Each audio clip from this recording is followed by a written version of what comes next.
It's me. Hi. Hello. Good time zone. And what is up, gamers? Hi, everybody. Welcome in. Hello. I hope you are well. It's lovely to see you. And welcome on in. Hello. Good time zone. It's the afternoon here. It's a Monday, but it's a bank holiday here in the United Kingdom, so am I a little bit discombobulated with regard to my daily schedule? Yes, I am, just a smidge. I woke up a little bit later than usual. I went on an outing that I wouldn't normally on a day that is a Monday. But have I had a nice time so far today? I've had a lovely time because I've gotten to spend it with my beautiful moderator slash spouse, which is just the absolute life, darling. Oh hell yeah, Sledge Callier just subscribed. 62 months. That's almost a year. Dearest darling, thank you so much for the 62-month sub. My goodness gracious, thank you so much. I really appreciate it. I really do. You absolute human treasure. Thank you for the sub. I hope you enjoy your emotes and stuff. Thank you. I should make some new emotes soon. There are some emotes that don't really get used very often. I'm wondering if I should cycle those out and add some new ones. But in the meantime, hello, my dear. Thank you for the sub. Hello, Turnip, as well. Thank you very much for the lurk. Hello. Hi, everybody. I hope you're well. I hope everyone is having a beautiful day, whether it is a bank holiday or just a regular working day for you, depending on where you're living. I hope your day is going good. My day has been honestly really great. I had a nice bagel for lunch. Nice, just like a boring, what I would describe as like a boring but excellent sandwich, which is,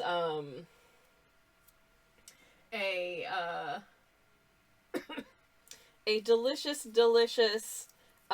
gluten-free bagel with a slice of vegetarian ham substitute, and also a slice of Leerdama cheese, and also some bell pepper.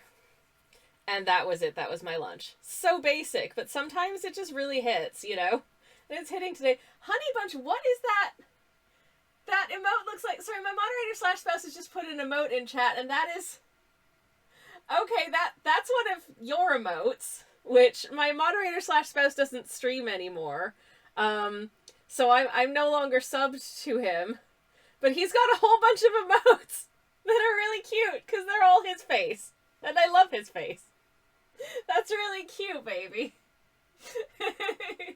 Oh man, I haven't seen these in so long. So stinking cute. I like the one where you where you've got the little stars in your eyes. What a cutie. Anyways, yes, my moderator slash spouse streamed for, I think about, what was it, like 3 months, love. Then decided it wasn't for him, which is entirely fair. Stream, you know, then I think it's very self-aware to be able to make a decision like that and be like, you know, I don't think I'm really enjoying this. I don't think it's for me. So I'm gonna not do it. So he decided to not do it. But for the period he did. He had really cute emotes, and I miss them.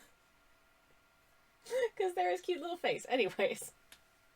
But yeah, about 3 months is such too much pressure to keep talking and be entertaining. It is work.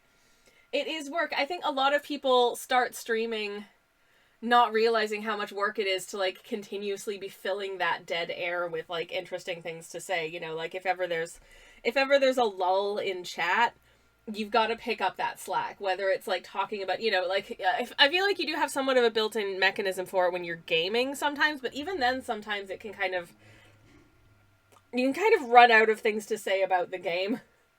And yeah, it is hard continually having to come up with things to say. It really is. But somehow I haven't run out yet. I probably do repeat myself a not unreasonable amount, but I think I'm doing okay. I hope I'm doing okay. I've been doing it for over 5 years. I've been doing it for at least 62 months. Actually, probably more like 63, because I wasn't monetized for like the first few weeks of streaming. I think it was within the first month that I got affiliate, because you have to have streamed a certain, I can't remember exactly what the affiliate criteria are, but they're to do with you have to have streamed a certain number of hours in a certain amount of time. I think You also have to have a certain number of like average viewership. I think at the time it was you have to have at least 3 average viewers across, you know, sort of your streams. And X number of hours streamed, I think. I think that's it. So it wasn't a difficult hurdle to clear, but it did take an amount of time. Like, certainly I think my first 1 or 2 streams, my first few streams, I had an average of probably like 2 or 3 viewers. And then I just tried to get a little bit better at like letting people know that I stream. And it grew from there, and then kind of sat at the average that it's been for the last few years, and sort of continued on in sort of a steady hum. And, you know, to be honest, I'm fine with that. I've talked about this before, but I genuinely feel like if I had the kind of stream environment that some like large streamers have, where there's, you know, like thousands of people in chat, and chat is like progressing at such a pace that it is literally impossible to read the messages, it kind of goes from being like the stream chats that I tend to hang out in and the stream chats that I tend to have are more like, you know, I'm listening or reading and responding to like most of the messages in chat. I'm seeing most of the messages in chat, and I'm able to engage with them. So it feels more like a dialogue happening between sort of the streamer and a group of people, as opposed to I saw a comparison once where someone compared the big streams where like the chat is just going and going and going, is more like when you go to a concert, you know, or you go to see like a live show and you're just a member of the audience. So you're not writing things in the chat that you expect the person streaming to read out, to like see or read out or whatever. You're just adding to the noise of being like, yay! Or, you know, if the streamer asks a question, you hope you're one of the like 100 people who answered it in the chat, and that a flood of answers is seen. But it's likely that anything that you say in response to what the streamer has said, like in the chat, is probably not, like, no one's going to, not even the rest of chat is going to see it. You can't even have a conversation with the other people in chat because it's moving too fast. So it is really more like just being a member of an audience for a live show compared with, you know, attending a book club or something. This is more akin, I think, to we are attending a book club and I am the convener of the book club. And if you have any thoughts and you want to contribute, you know, I'll be like, okay, this person's raised their hand, and then I read out the message in chat. Like that kind of thing. I think it's more like that. It's a book club versus like going to see a live performance.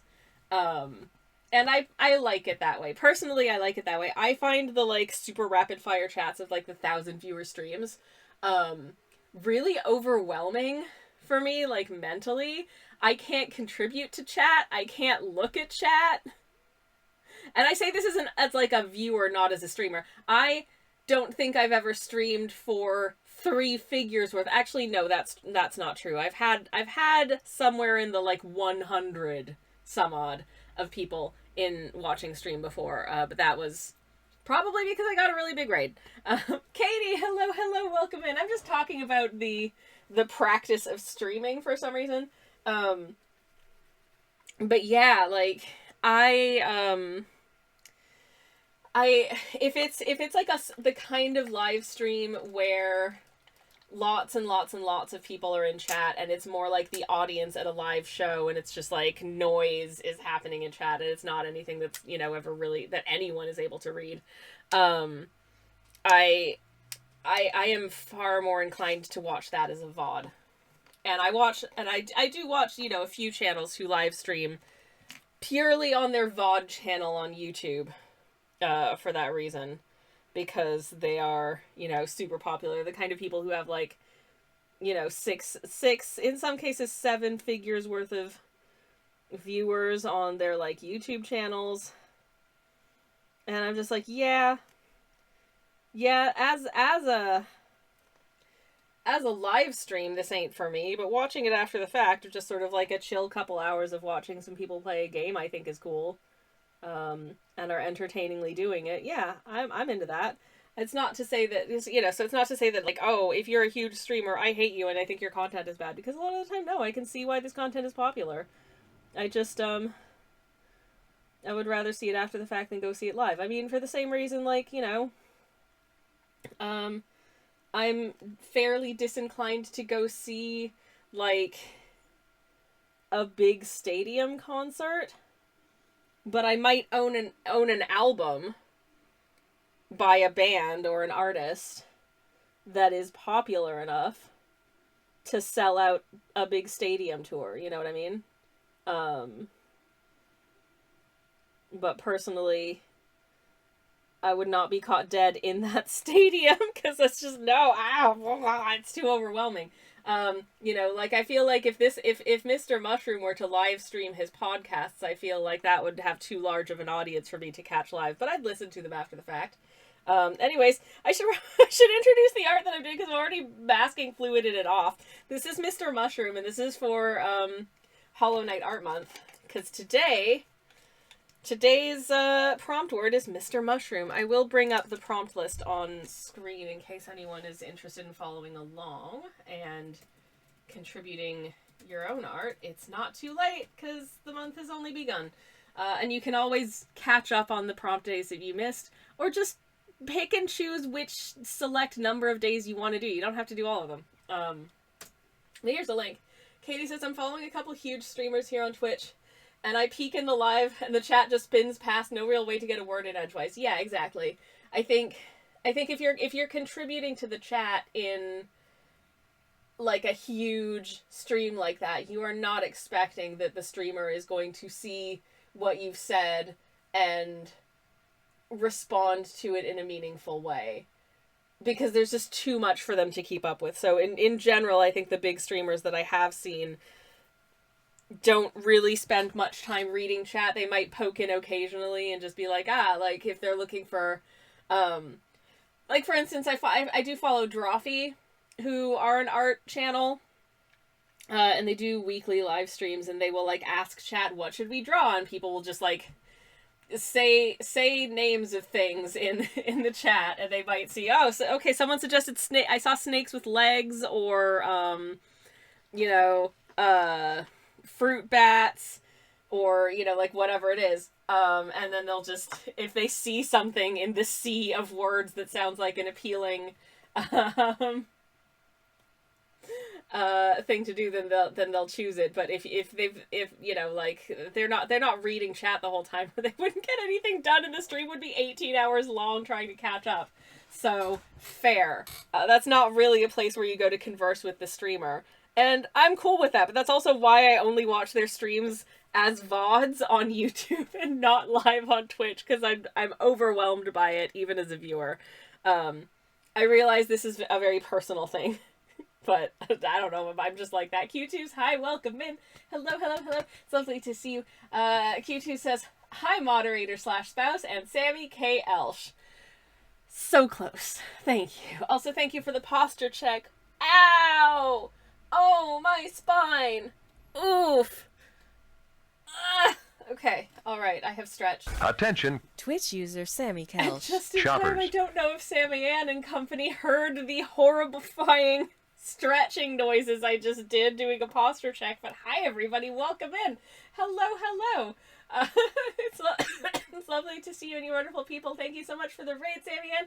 Hello also, Cass, welcome in. It's lovely to see you. It's lovely to see you, Sammy Ann. Lovely indeed. Let me get a shout out for you in the chat. If you want to hang out in a really cool, cozy, and delightful art streaming channel space that's nice and artsy and chatty and whimsical and fun, you should go give Sammy Ann a follow.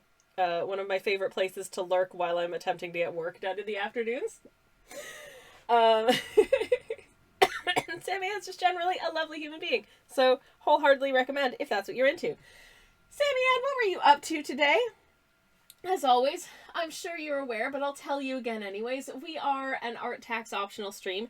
If you have anything you would like to share with the class, you are very welcome to whisper a link in my direction, whether that's like today's work in progress or today's completed thing, or just like something on your socials that you want to share. It's all good. I broke the camera. I didn't break the camera, but I did. I did, however, bump it. So apologies for that. I hope everyone is okay. I hope you didn't get too dizzy. Anyways, thank you very much for the follow. Welcome on in. Hello, hello, hello. If you're not familiar with my artistic oeuvre, I'm a watercolor artist working primarily. I'm a traditional artist. Working primarily in watercolor. I can't speak at all. My god, what's wrong with me? Anyways, Sammy Ann says we were working on werewolf design cards. Matchmaker sketch. That's cool. That's really cool. I'm so sorry about the camera jostle. Is everyone okay? Mola Mola calls. Hell yeah, Cass. I am a fan. Anyways, if you're wondering what my art looks like, here's 3 recent things I posted. This is Hornet Silksong, because it's Hollow Knight Art Month. This is another Silksong character because it's Hollow Knight Art Month. And this is another Silksong character because it's Hollow Knight Art Month. I promise I paint things that aren't Hollow Knight or Silksong related. It's just I'm doing a lot of them this month because it's Hollow Knight Art Month. And so we have a prompt list of 31 art prompts for 31 days, and I'm following the list, and I'm having a lovely time. Thank you for asking. I am very sorry I bumped into the camera. Anyways, I do other work. Here's, I haven't posted this anywhere yet, but this is a milk jug. And the reason for this will become clear fairly soon, I hope. But yeah, anyways, I hope you are well. I'm just moving my phone so I can put back this pile of paintings. Oh, here's something I painted recently that's not, Hollow Knight related. In case that's not your bag. That's not everybody's bag. I realize that I'm getting very into niche content for like a month here, and then things will get a little bit more general again. So this is a goblin riding the London Overground, which is an extremely normal thing for me to paint. I mean, by my standards, this is actually quite normal. Very Canadian. Bagged milk, says Sammy Ann. Yes. I'm making a video about it, so I hope that's a fun thing to look forward to. And also, here's another thing I painted recently. These are all up on my Instagram as well. Well, this one is. This is the little boys from Star Trek Deep Space Nine because I have a special interest. Anyways, but yeah, I also have, to that end, I am making a video about milk. And I do have a YouTube channel where it will be going. I posted a video about a month ago about cream and how it differs from one country to the other. If that's the kind of thing that's interesting to you, I swear it's more interesting than it sounds. I promise it is. I really, really do. But yeah, anyways. Heck yes, says Sammy Ann. I really hope that you are well, and thank you again so much for the raid. I really do appreciate it. Yes. As a Turnip says, as a funny aside, I'm unlurking to say I just downloaded a website theme called Quark! Yay! Okay, back to lurk. Thank you so much for letting me know that. That is delightful. There is a dairy product known as Quark, and I'm always tempted to buy it when I go to the supermarket just because of the name. I'm not sure what it's. I think it's kind of like a thick, sort of, somewhere between like a yogurt cheese and like a yogurt kind of, but like a thick yogurt. I don't know. Cass says niche YouTube content on obscure knowledge. I'm here for it. Ah, thank you. I hope you enjoy it. I've got a few other things in the work. I'm hoping to do some more filming in Toronto when I'm in Toronto. I have this idea for a Toronto video that is going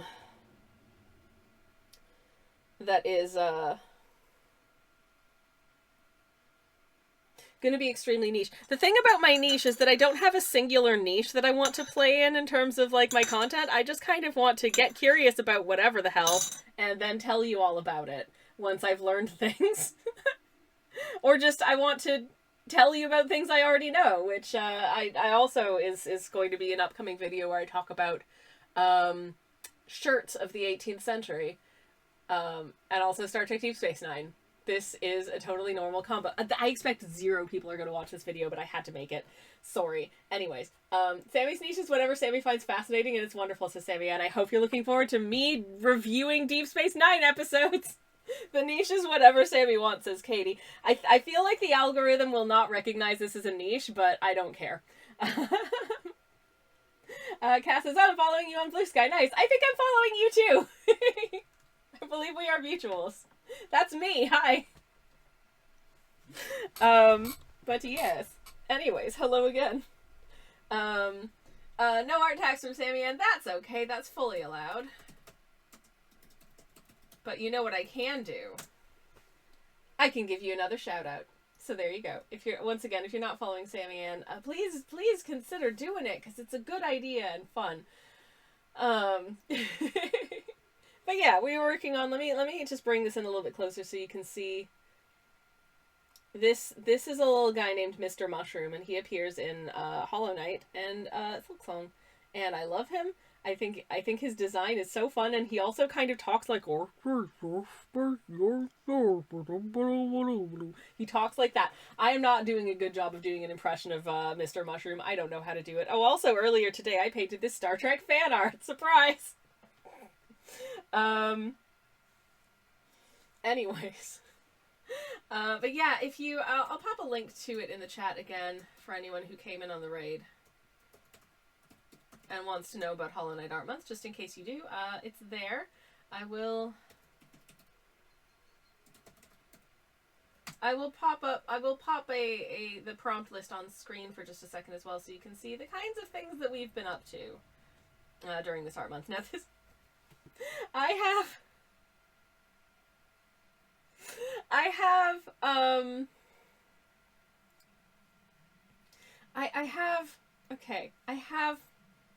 why can't I finish the sentence? I have once again made a horrible mistake. And that is, I'm going to be not here for a not unreasonable portion of Hollow Knight Art Month. So I've had to pre-paint like 2 weeks worth of paintings to post while I'm out of the country. But yeah, here's my Hollow Knight art so far. That's days 1, 2, and 3. And then here's some other stuff. Here's some, these Victorian hamsters are in love.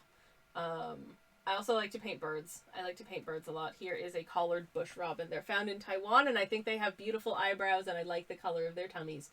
But yeah, he made his expression look like that impression of Mr. Mushroom, and I'm so happy about it. Oh, thank you. I'm glad it's okay.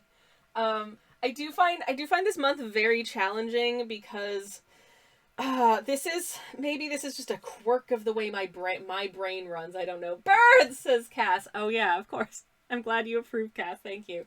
I'm pretty sure that Cass likes birds also, which is very cool of you. Anywho, there's all sorts of niche channels on YouTube, says Katie. I think most niche creators rely on other sources for income. Yeah, that's fair. I don't think I would never rely solely on YouTube for income, and I think anyone who does is putting themselves at financial risk to do so. But the other thing is, if I would get so tired and bored of doing videos and run out of ideas for videos if I was just doing nothing but trying to produce a new video every week or something like that. I would be so over it so quickly. Hey! Aww. Sammy Ann! Sami Ann Art cheered. X100. You are, as always, a marvel, Sami. Good luck with the Hollow Knight Challenge handicap. You've got it. Thank you so much. I really appreciate the kind words. And the biddies, thank you so much. I'm doing my ding-dang best. I will say, though, I do genuinely consider it a challenge, partially because the way my brain runs, I don't know... Translating the art of, like, Hollow Knight and Silksong into something that I would paint, I find very challenging. I'm not super good at doing, like, taking a very stylized, like, animated character or, like, drawn character and then trying to translate it into sort of my own artwork. So I think a lot of what I do for Hollow Knight Art Month looks a lot like the art from the game, but, like, except I've drawn it. You know what I mean? But the other thing... And I see a lot of people do, like, really interesting, very, like, differently stylized works, like, of, like, Hollow Knight and Silksong fan art, and I think that's so cool. And my brain just won't brain it. My brain just can't brain it. It's the same with, like, any sort of character-y type thing. Like, obviously, you know, this is Star Trek fan art, but they're very much drawn in my art style, but it's also based on live-action human actors. That's not to say that they look photorealistic. But I know how to translate human people into what looks like my artwork. But this I often find really, really hard just because they're already so stylized. I'm like, how do I re-stylize the stylized? So I kind of take a fairly light touch with regard to that. But also, the game is a 2D platformy / boss fight game, right? It's wonderful. If you haven't played it or seen it, it's delightful. The art style is super, super cool, and it's a very fun time. But it is a 2-dimensional platformy boss fight game. And as such, the other thing that I don't know how to do, I've done it, I think, successfully once, and it was my least favorite artwork of that month. And I don't think anyone else liked it either. And that's just that because the game exists on a 2-dimensional plane, you see the character sort of running across the floor in the foreground and then stuff behind it. You don't see, if she's like running from left to right, you don't see what she's seeing in front of her, and you don't see what she's seeing behind her, and you don't see what would be part of the scene where we are situated, sort of in terms of 3D space, right?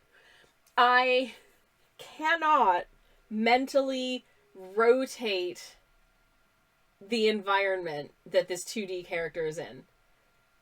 I can come up with additional sort of variations on the like scenes and spaces and rooms and environments of the game on this one specific 2-dimensional plane, but I can't rotate it. I can't go sort of like, I can't come and look at Hornet from up above and see what's happening around her on the ground.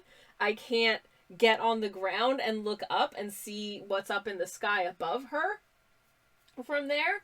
I can't see what is where the camera is placed, like where I'm standing. I can't see what would be there if it was not just me looking at it.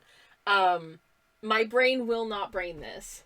And I find it really frustrating because it means that I too, like the game, am locked to this one perspective for any piece of art I create for it. I can explore other perspectives outside of that, you know. If I were to paint a landscape, I can do it from many different perspectives. But this specific game environment, I can't do it. It is... I don't know what this brain thing is. I don't know if there's a name for this. I don't know if this is just like...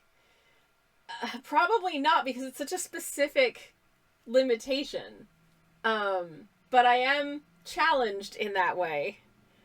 And I do find it slightly annoying sometimes. But also the one time I tried to do it, it looked really bad. Because I can't do it. But anyways, but I can do little character portraits. So here's what I have planned for tomorrow, which the prompt was mother. And these creatures are moss mothers. So I decided, okay, what about two like new mommies? And this is a little very poorly drawn tiny little baby moss mare. And they're new mums, and they're very proud of their little baby. And then for the day after that, this is Wednesday. I'm going to be on a stream on Wednesday, but not this channel.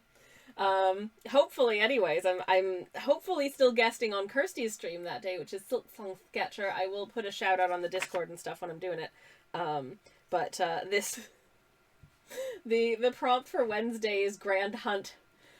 So I have, I've painted little new off on an adventure. She is, if you're not familiar with the game, not to spoil too much, but she's a little girl who's very who dreams of adventuring and exploring and learning all about the wildlife of the realm that she lives in. But she's also a child in that like feral stage where, you know, like little girls get some little girls go through that like feral stage where they get real scary. And she just dreams of like hunting and killing and drawing blood. Oh, that would be so fun. She says, "No, no, no." I love her. Anyways, Neo, hi. It's lovely to see you. Neo says, "Sammy, I saw the go live note and the little guy ungendered on the thumbnail. There was no option but to jump into stream. Yay! That was, where is he? Is Mr. Mushroom. Mr. Mushroom. I would say Mr. Mushroom says hello, but Mr. Mushroom talks like this, so Mr. Mushroom would say like... That's what Mr. Mushroom says, because that's how he talks. Mr. Mushroom is a delight. The other piece that I have sketched out so far, this is for... Okay.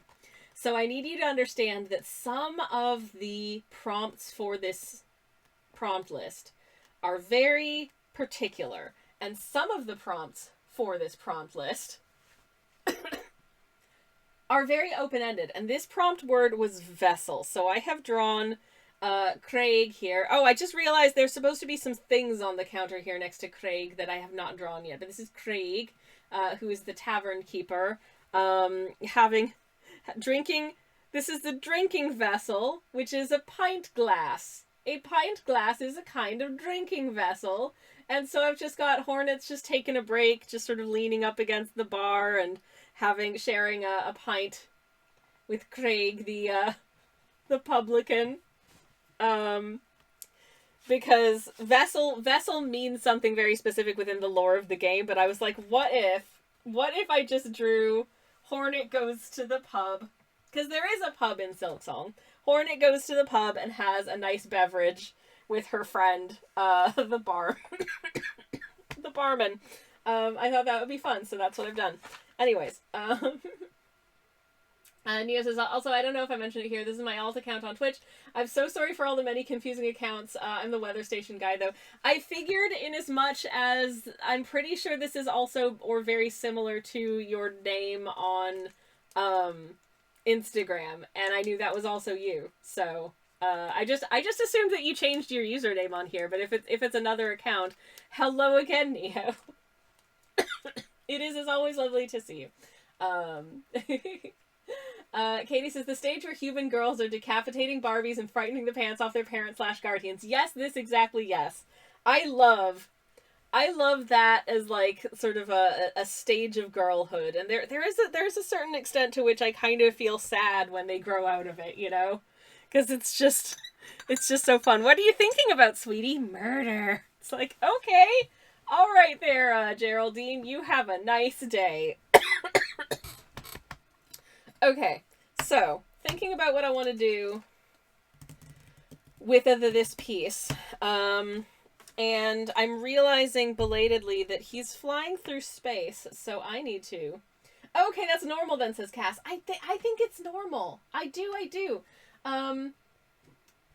Neo says, it's absolutely incredible how you manage in this unique style you have, and for characters of Silksong, which are bugs with not that many features, you still somehow manage to give them such vivid and readable expressions. That's a super...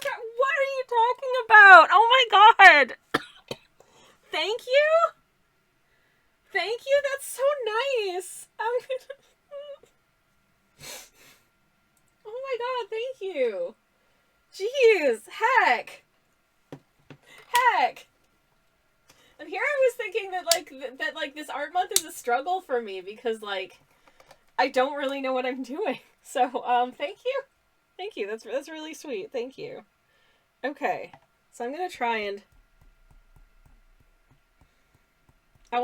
just flick some random masking fluid stars into the sky here.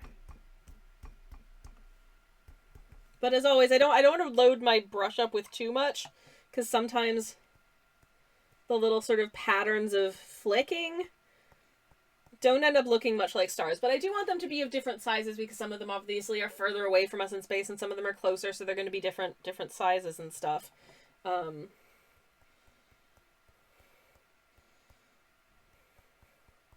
Masking fluid is a real humdinger of a substance to do this with, but basically what I found the best way to kind of flick it onto the canvas is to just, like, load a reasonable amount up on my brush and then just kind of tap it.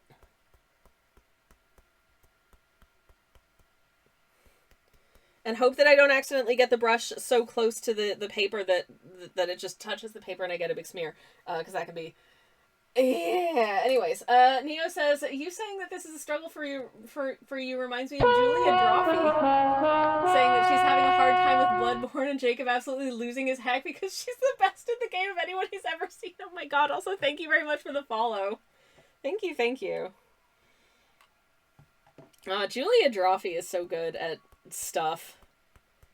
I was talking earlier about how I tend to watch the, like, YouTube VODs of large live streams, and one of the ones I was thinking of was Secret Sleepover Society, which is, Julia from Drawfee and her husband Jacob, will live stream video games. They do a lot of really cool, like, indie games and stuff, but they also recently did, Tomodachi Life, and, created themselves as well as some other characters.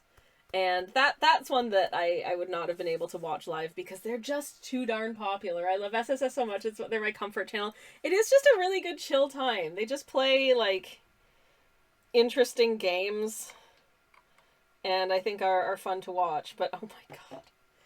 I keep telling myself I'm not going to get Tomodachi Life. I'm not going to get Tomodachi Life. I'm not getting it. It's too expensive. I can't afford to buy things right now. I'm going on a big trip to Canada. And at some point I need to sort out my citizenship application, which is going to be crazy expensive. I'm not made of money. I have a reasonably small income. And I'm just a little creature. But man, watching people character create in it, it's just so silly. It's just so silly. The, like, stupid voices you can do for the characters. It's so silly. Those two birthday present them to Sledge. No, sweetheart. The other problem is, money is so difficult, says Neo. It really is. And things that should not be as expensive as they are very, very expensive. It's going to cost almost £2,000 for me to apply for citizenship, which is frankly terrifying. I have delayed my creation of an application. I was supposed to do it, like, at the top of this year, and then I kind of got scared. Because one of the things that I have to do, this is such a stupid thing to be scared of, one of the things I have to do is ask someone I know who holds a certain, like, professional type designation, to, like, vouch for me, effectively. And that's really scary to me. Procrastination. Just ask them. At this point, I feel like I can't really complete the application until we've come back from Canada anyways, because once the application's submitted, then I have, like, a limited amount of time that I have to go, like, submit my biometrics and do this, that, and the other, and, yeah. But anyways, yeah, I literally have to ask someone that I know, like, you have to ask one person that you know reasonably well, and then a second person that you also know reasonably well who holds, like, a specific professional designation, which is really scary. But I'm getting off topic. The reason that I brought up, why I'm also wary of getting Tomodachi Life, not just I'm trying to save money, but also I just know it's the kind of thing that you just find yourself playing for, like, 30 hours a day and unable to put down for an amount of time. And I've got stuff to do in my life. And I know I'm gonna get sucked into, it's like, oh geez, but I can't close the game now. You know, like this character that I created, probably one of my Blorbos from Star Trek, is hungry. So I need to go give him a fried egg. And once I've done that, I'm like, oh no, that now there's a breaking news, and it wants me to add another character to the game. Ah, it's just never ending. Things keep happening. It's just like, oh geez, these two characters have fallen in love. But it does look very, very fun. It does look very fun. If I got it, I would be making my Blorbos in it. My Blorbos. Anyways. Hides from college is new. Oh heck. Katie says, there's so many people playing Tomodachi Life on Twitch, it's bonkers. Yeah. I was watching, I was lurking in the stream of someone earlier, who you might know, friend of the channel, Ritoto, was playing Tomodachi Life, and he was creating, the character creation screen is so funny, because you can get very creative with it, in as much as he was making the Disney character Goofy. You know, like the dog guy with the big teeth. Yeah.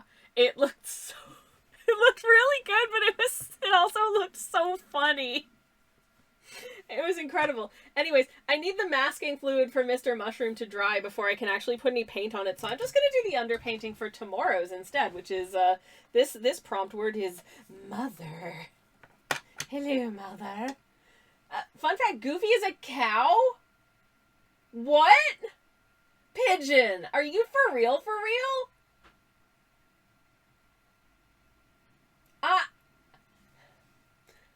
Attention, Twitch user Sammy Kelch. shoppers.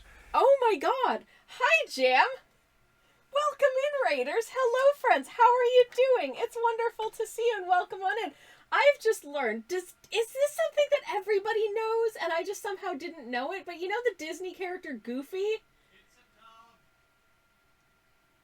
My husband says it's a dog, but we've also just been informed in chat that it's a cow. Now I don't know what to believe.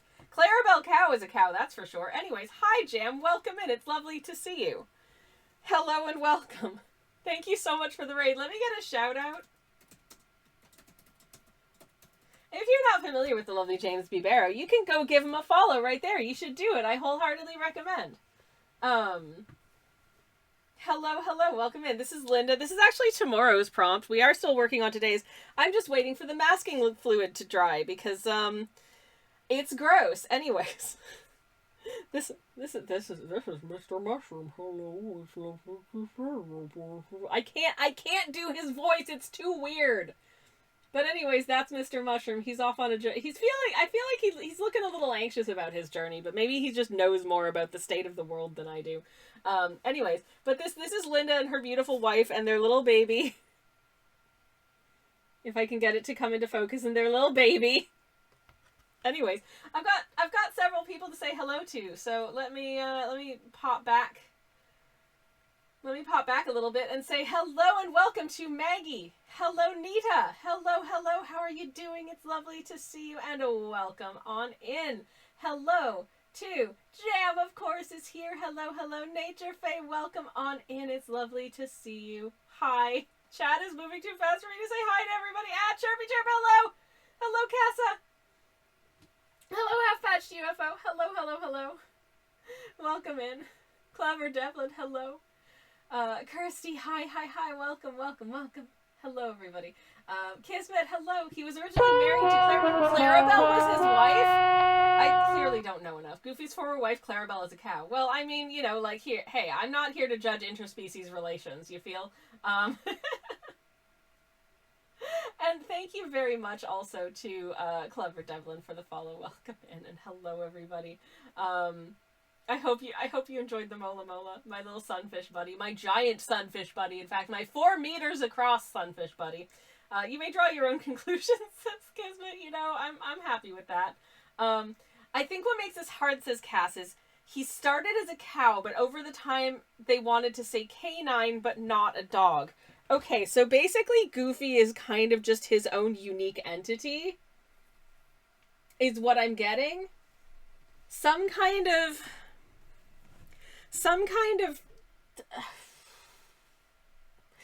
I'm sorry, this broke my brain. Anyways, hi everyone, welcome in. If you're new here, hello, my name's Twitch user Sammy Kelch. I'm a variety streamer. I do cozy art streams on Mondays and Thursdays. I do cozy game streams on Fridays and sometimes on a Thursday if I'm feeling extra crispy. Jam, how was your stream? What'd you get up to today? How was your Mr. Mushrooming? And indeed, is there any art that you would like to share? We are an art tax optional stream, but if you would like to share anything with the class, I'm fine, thank you. My moderator / spouse was asking if I wanted a cup of tea. But if there's anything you'd like to share, I would be very happy to do so. If you have a link you want to whisper, or I can just go look at your blue sky if you want, because I know you've been posting them Hollow Knight Art Month arts. Anyways, but it's all good. Stream good, art not done. It was looking amazing when I was lurking in there toward the end. That being said, absolutely delightful. Yeah, let's go look at Jam's blue sky.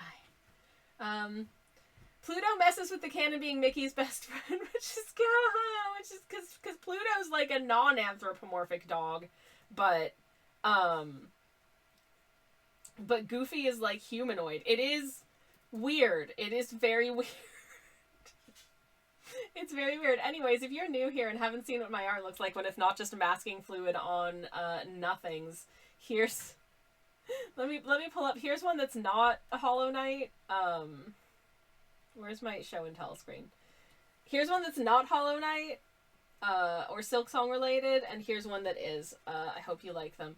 Anyways, this is Jam's art. If you're not familiar with James B. Barrow, he do really good artwork, including Hollow Knight Art Month. So I can't talk. Anyways, this is the hot spring, and it's so stinking cute. I love those little NPCs that just are hanging out, having a little gossip session. Just sitting in the little spa. I think it's so cute, and the lighting in this is absolutely beautiful. And also the depth of field is gorgeous here. It's very, very effective. Very well done. Oh, I haven't liked that one yet. Have a like. Also, you know what? Have a repost as well. More people should get to look at this. Look at this. Plasmium was such a blessing of a prompt as well, because beautiful. the glow, the luminousness of this is absolutely stunning. Just gorgeous. Hello Kitty is canonically a little girl. Yep, absolutely. Anyways, if you're not following Jam, and you like someone who can actually like brain how perspective works in the world of Hollow Knight and Silksong, which I can't. It all exists solely on a 2D plane in my brain. This is so good. Yeah, go give him a follow. And Jam is dashing into a lurk. Have a lovely lurk, Jam. And thank you again for the raid. I really appreciate it. Let me get another shout out for Jam in the chat as well. There we go. Hope your art continues amazingly. Thank you. I just hope I get it done.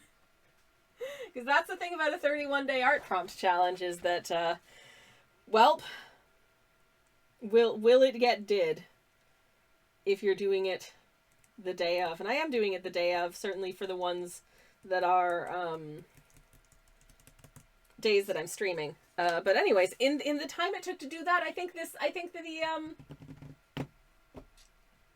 the masking fluid dried, so we can actually start putting down some underpainting for this. This Jam is also modest. He will create art that is magnificent and then say it's not great. I know.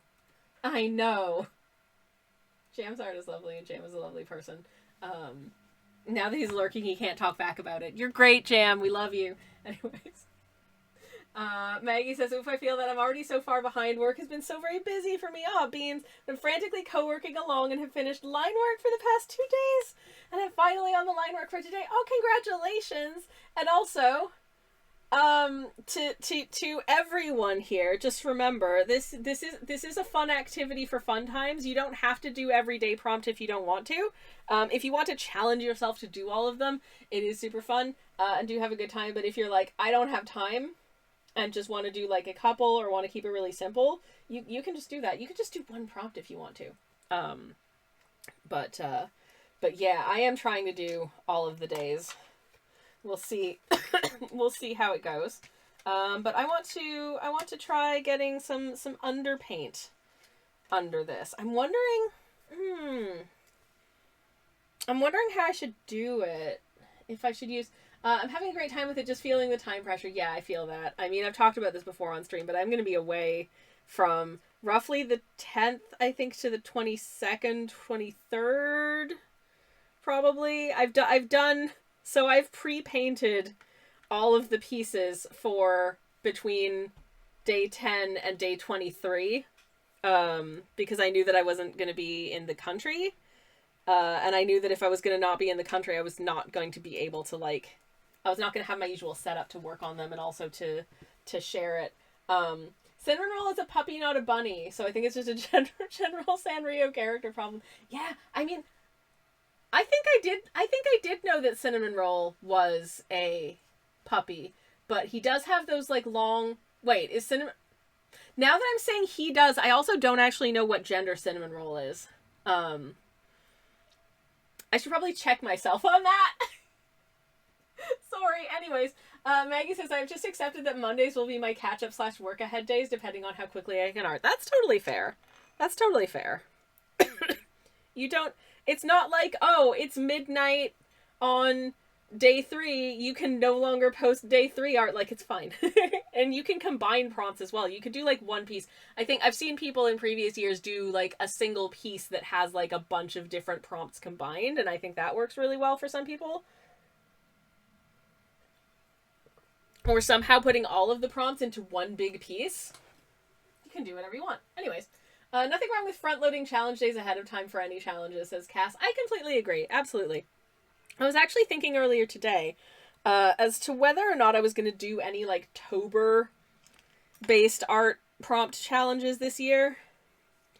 And the answer is a resounding, I still really don't know.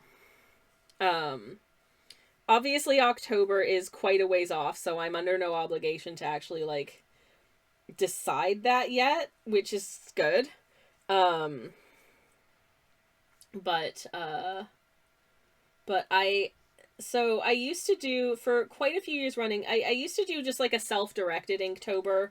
Like, I wasn't using the official Inktober prompt list, but I would just do, for the first few years, I would just do, like, random artworks every day of a topic of my own choosing. Like, here's a farmer holding a chicken, and here is a dog, and, you know, like, whatever I felt like. And then I did, for a number of years, I would just basically, like, write a book over the course of the month, and sort of roughly plan it, like, in the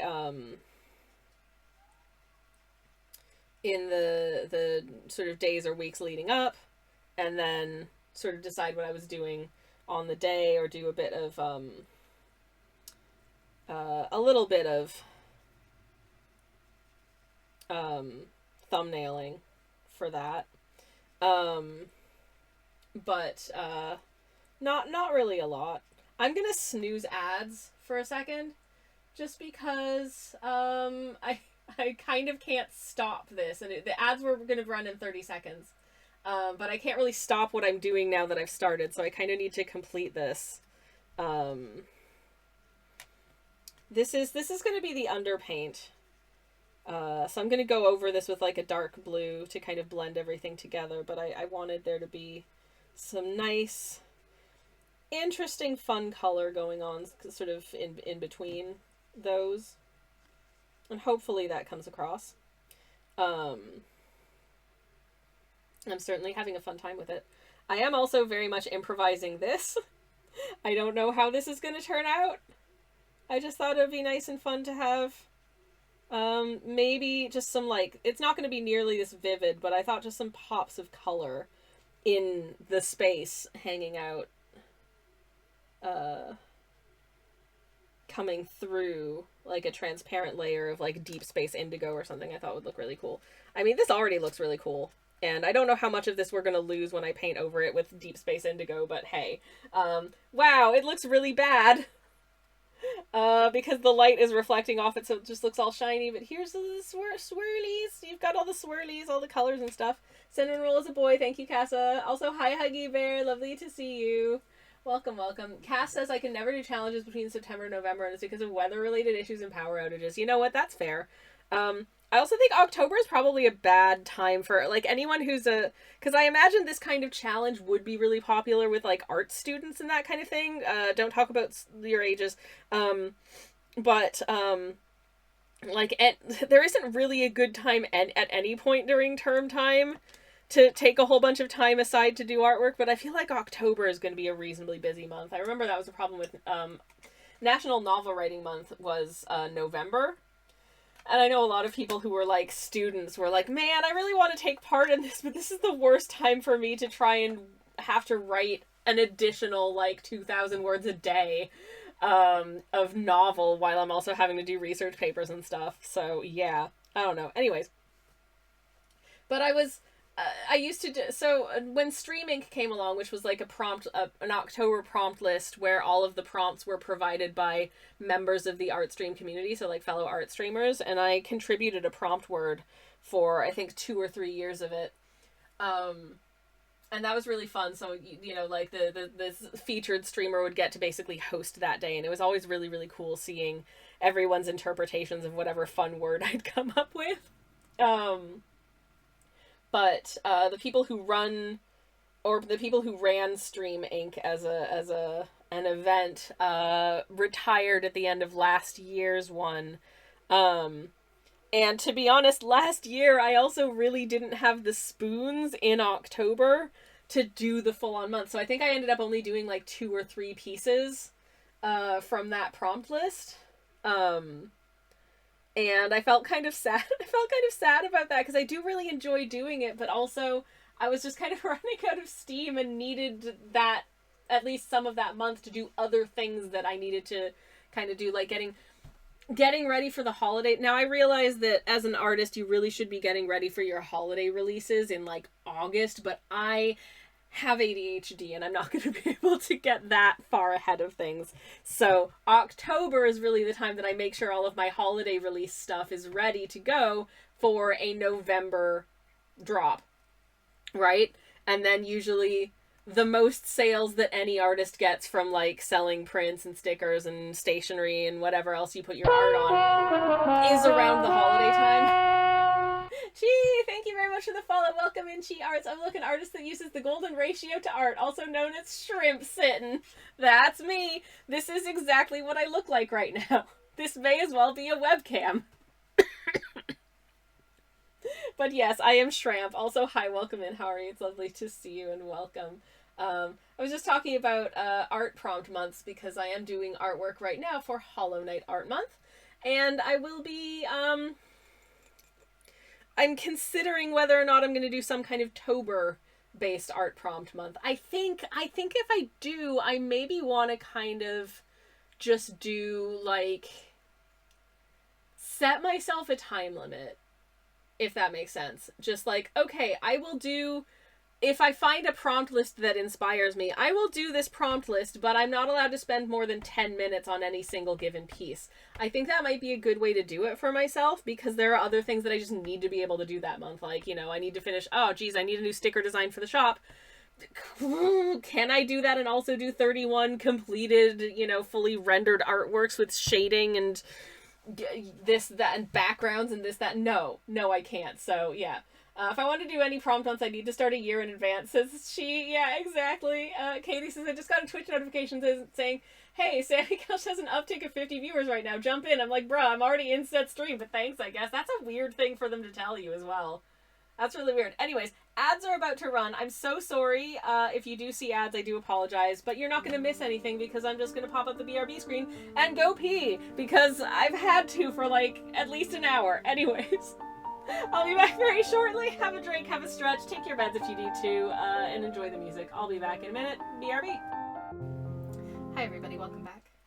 Thank you so much for sticking around through the ad break. If you did, if you didn't, I totally understand. Ad breaks suck, and I wish we didn't have to have them. The material benefit that I receive from you seeing ads is a pittance. It is teeny tiny.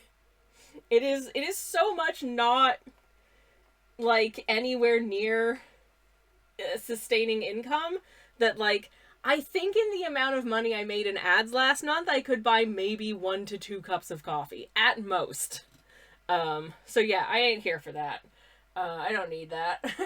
It's fine. Anyways, but that is one of the necessities of the medium. If you want to be able to exist for free on a platform that is paying to host you to live stream, which I assume is a reasonable amount of bandwidth and stuff, whatever, it's servers and whatever the heck for them. There's got to be ads, and like, I get that, it's fine, it's a necessary evil, yada yada yada, but still, blue. Anyways, I'll give you guys a question. Can I ask you as an art,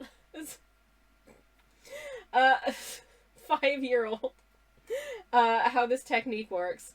If you have the time, that is, you just mentioned time sensitive, but the thing about the techniques that I use when I do a Hollow Knight Art Month in particular is that they also have a butt ton of drying time.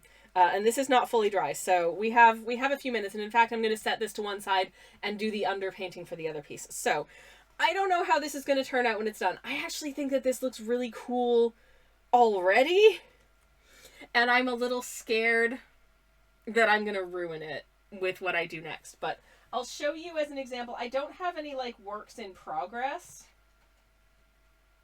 But I will show you specifically the technique that I use for Hollow Knight Art Month is quite specific, and I do most of my Hollow Knight Art Month pieces in this way.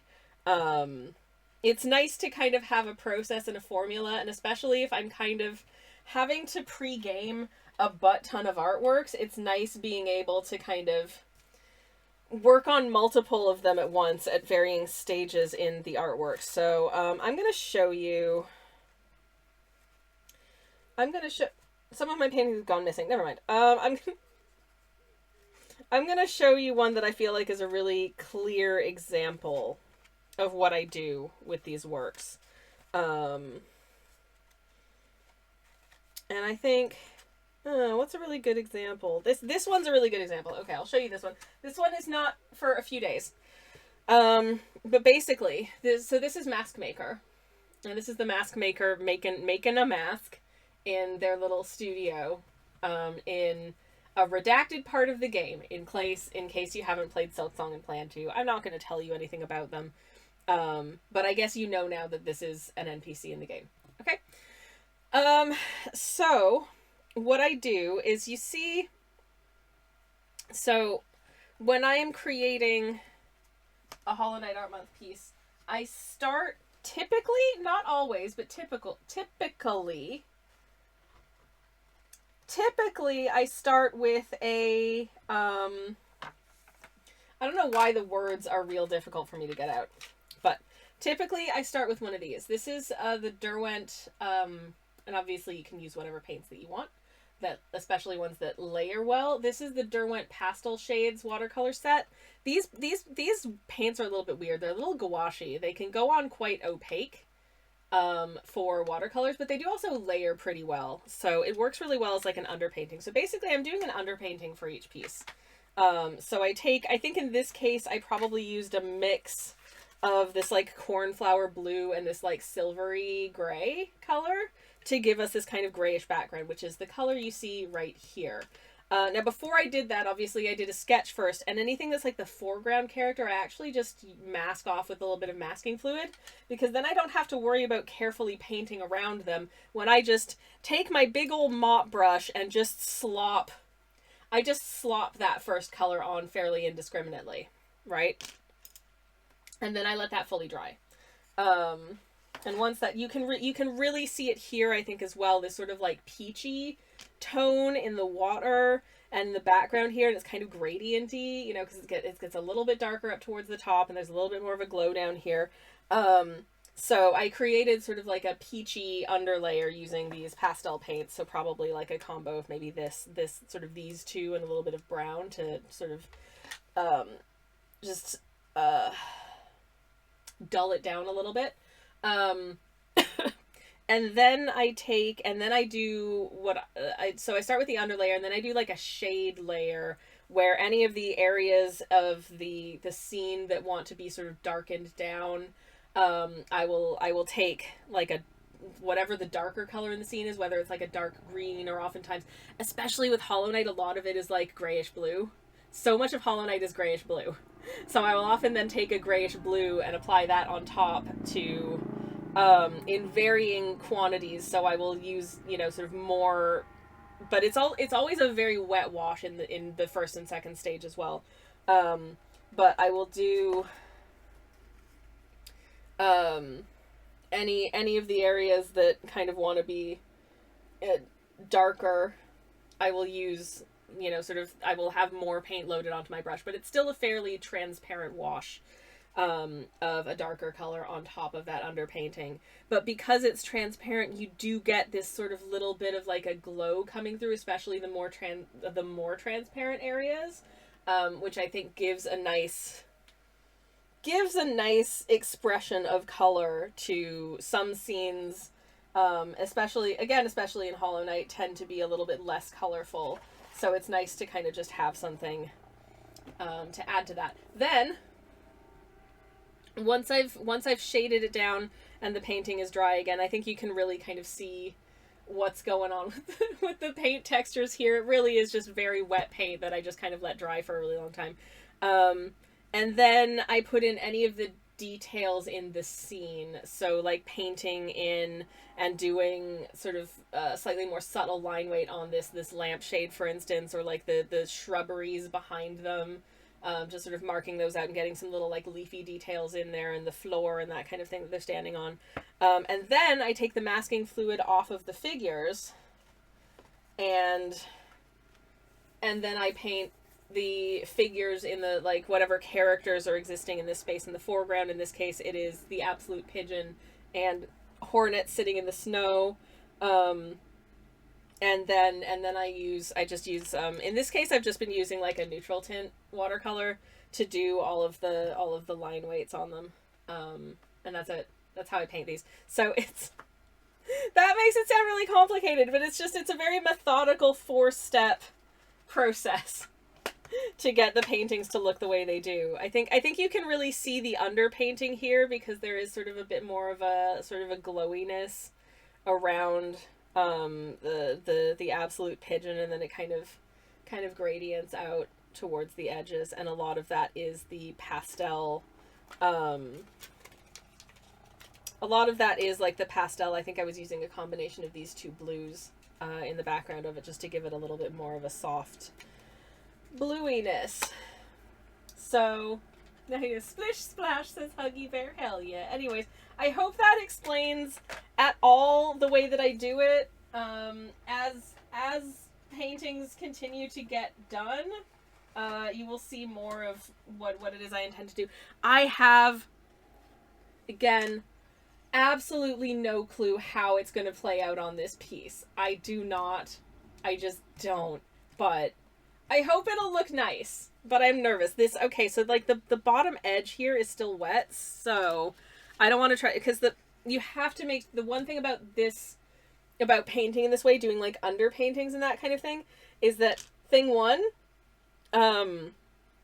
you want to make sure that your layers are very, very dry before you do a second pass.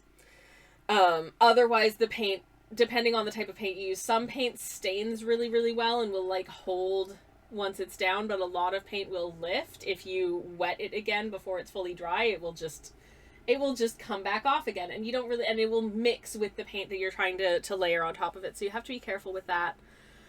And also, if you are doing like an underpainting layer and then painting on top of it, two pro tips. I can't pretend anything that I do is a pro tip. I'm just a little baby who's just farting around and finding out, okay? But, I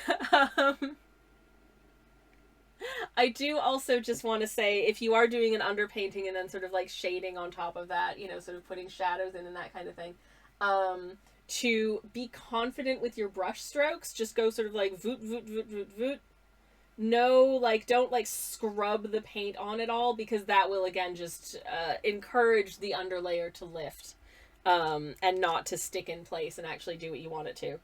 So you do need to be a little bit confident, which is, you know, a little bit scary. Anyways, it does help, says Huggy Bears. Levette, it's really hard to understand / see the nuances what an artist is doing with a piece. Oh, I completely get it. I don't know if I did a good job of explaining, but hopefully when you actually see it in practice, it'll make a little bit more sense. I hope, anyways. So what I'm going to do now is I'm going to do the underpainting for this, and I'm going to keep the underpainting really simple for this because it's kind of more of a portrait. So I want to effectively create a quote-unquote depth of field, not in a really detailed way, but more just in the sense of sorry, I'm just picking up some yellow because I'm going to attempt to create some shades of green, because this paint set, it's got this sort of like very minty turquoisey green, and then it's got this like artichoke green that's quite a dirty sort of brown green, which I love, but not for this piece. I want verdancy here. I want really vibrant greens. And so for that, I'm going to be instead taking this like sort of turquoisey mint green and blending it to varying degrees with yellow for our background to create more of like a fresh springtime, you know, mossy, greeny situation as our little backdrop. And I hope that will look good. Whom's this to say? But I can certainly try my best. I don't know where that accent came from. I'm very sorry. Well, I do know where that accent came from. But I don't know why I started doing it. Anyways, I do apologize. But yeah. So such is the plan. But yeah. Okay. Now I have a bunch of different shades of green on here, and I'm just going to kind of make a funky little gradient. I've given zero thought to how I want to do this funky little gradient. I'm just, again, at this stage in the artwork, I'm just kind of going to slop it down however I want. And as this is a very wet and sloppy wash, I can kind of just, I'm wondering if this was the wrong green to put up here, but it is going to get largely covered up by a darker color, or at least altered, not insignificantly, by a darker color. So to be honest, I think that's probably fine. And then I'm gonna do sort of this transitional green here. I'm gonna kind of bring it down at a bit of an angle, I think. I realized I wasn't sure if I wanted that sort of spring yellowy green up there, because the I don't want to say hair, but sort of the fluffy manes of these moss mommies. Do I want to call them moss mommies? I feel like I don't. But they are canonically in game referred to as the moss mothers, which is why I'm doing them for the prompt word mother. Because I was like, what mom do I want to do? What's a mom from this universe that I haven't painted yet? And I was like, Moss Mom. Hi, Mom.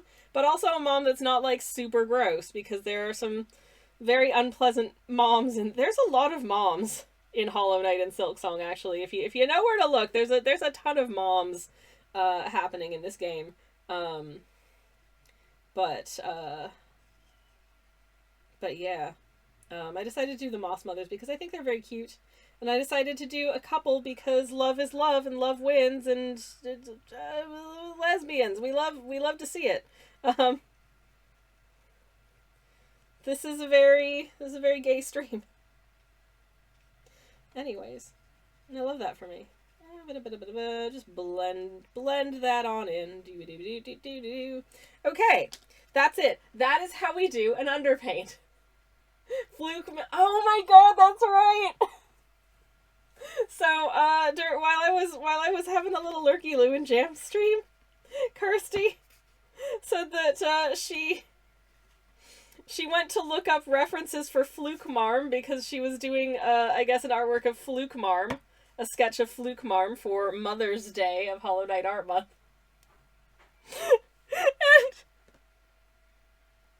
and typed in Fluke MILF. And I cannot stress this enough. Oh no! just for reference, if there's anyone who doesn't know what Fluke Marm looks like, let me show you a picture of Fluke MILF. Because, wow, you know, I mean, to be fair to the Fluke MILF, she is in-game referred to as the alluring god of motherhood. So, you know, fair.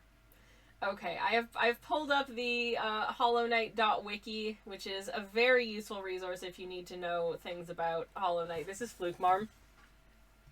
This is Fluke MILF. Are you allured?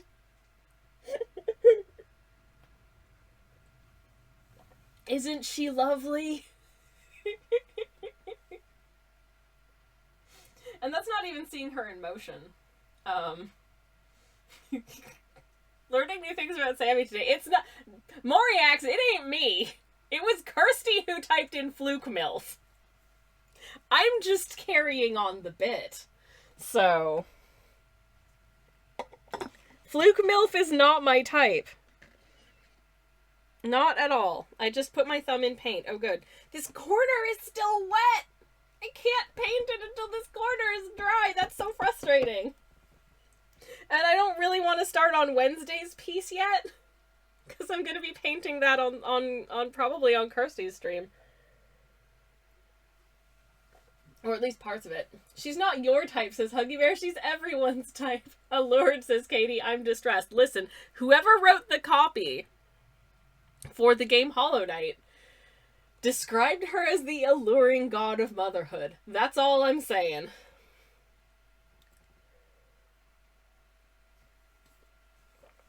Maybe that tells us something about the about Team Cherry. I don't know. I don't know, y'all. I don't know. Okay. Anyways. I think we can all agree that Mr. Mushroom is a beautiful friend. I think / I hope we can all agree that Mr. Mushroom is a beautiful friend at least. But yeah, this is dry faster. You know what? I'm just gonna fan this so I can finish it. I did actually try and make this a somewhat more simple piece for us to work on stream. I'm hoping that most of the stream pieces that I do will be relatively straightforward. Incidentally, programming note for anyone who doesn't know, I've mentioned it quite a few times, but just in case you don't know, I am streaming as normal this week, and then I am away for 2 weeks. I'll be in Canada, and I'm not going to be able to stream while I'm away. I'm so sorry, and I hope that y'all don't leave in disgust and distress because I'm away for 2 weeks. I am really sorry. But there just isn't a way to stream while I'm not in the country. But when I return, my first stream back, probably, if I'm able to stream that day, will be Monday the 25th of May. The important thing to note about Monday the 25th of May is not that the prompt word is Silk Eater, though it is, but it's also my birthday. So, I really hope that my audience doesn't abandon me in my 2 weeks of absence, because I'll be really sad if I'm all by myself on stream on my birthday. Obviously you do you, but I really hope to see some of you there for my birthday stream. It's probably just going to be more Hollow Knight Art Month painting, because I'm going to have to do that. But anyways, that's the 25th. I will put out sort of just heads ups and stuff in my Discord, and see if I can do something to make it a little bit special. Maybe I'll just paint a silk eater eating a delicious birthday cake made of silk. That would be cute. I mean, that's stupid, but I don't know. Anyways. So for this, I'm gonna use... So uncharacteristically, this painting, the underpainting that I did was actually using these Gansai paints. But for the color of space, I think I'm gonna use largely indigo with just a hint of this brighter blue. And I do want a reasonable concentration of paint, but I am going to need also quite a lot of water to do this. A not insignificant amount of water, because I want to make sure that I'm able to actually cover this entire piece of real estate without having to like reblend or redip my paintbrush. And again, just to be 100% clear, I have no clue how this is going to turn out. We might end up just completely obliterating all of the beautiful underpainting we did. I don't know, because I don't normally use this paint as an underpaint, and I also don't know how concentrated or intense the like space color will be. I think no matter what, it's gonna end up looking cute, but I'm gonna take a picture of it now just so I remember what it looked like. Just in case it all F up horribly, at least I have a photo of the whip, right? That's normal, isn't it? Anyway, so I've got a little puddle of paint water here that I'm trying to load up with as much pigment as I can. And these paints are quite nicely pigmented as well. Like, they've got a good amount of pigmentiness to them, which is really great. I'm not sure I have enough paint here.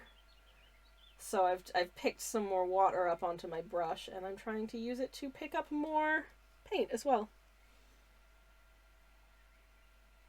So that we have a good concentration of goblins to go onto our papier. But again, it does want to be transparent enough that we can see some of this underpainting poking through. Fingy's very crossed. Whom's to say how this is going to end up? I don't know. But that's kind of the fun a lot of the time of traditional art, is that there's a lot you can control for, but certainly with things like watercolor, it is a little bit down to serendipity as well, and I think that's part of the fun of it. It's part of the reason that I've always been fond of doing film photography. I mean, as a film photographer, I've been doing film photography since digital photography was crap. I remember when digital cameras first came out, and I was like, wow, that's really cool, but also, these photos are all really low quality and not very nice to look at, so I'm not interested. And I just kept on keeping on doing my own thing with film photography, and I still am doing my own thing with film photography. I was actually just speaking to someone yesterday who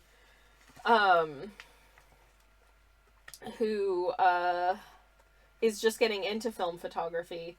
And so I've got a couple of rolls of film that I had developed here on my person, because I wanted to show them a comparison between the way that you do need to always get, if you're thinking of buying a new film stock that you haven't shot with before, oh my god, you gotta find user reviews of it. Because I've had some pretty disappointing results from some film stocks before, or specifically where I was expecting it to behave in a certain way and then it just didn't. I'm seeking examples here to show you. Like, I had expected more vibrant colors, for instance, from... Actually, the ones that I've cherry-picked out here are actually kind of good photos, but, I was expecting, like, much more vibrant colors from this Orvo Wolfen film than what I got, because that to me is pretty muted. There's not a lot of strong shadows in this piece, but if there were, there's like no detail in the strong shadows, and sometimes I found that on like really overcast days that like a lot of the more like brighter lit things would be really blown out and just look kind of bad. But like there's vibrant greens back there that's just compressed down into brownish nothing.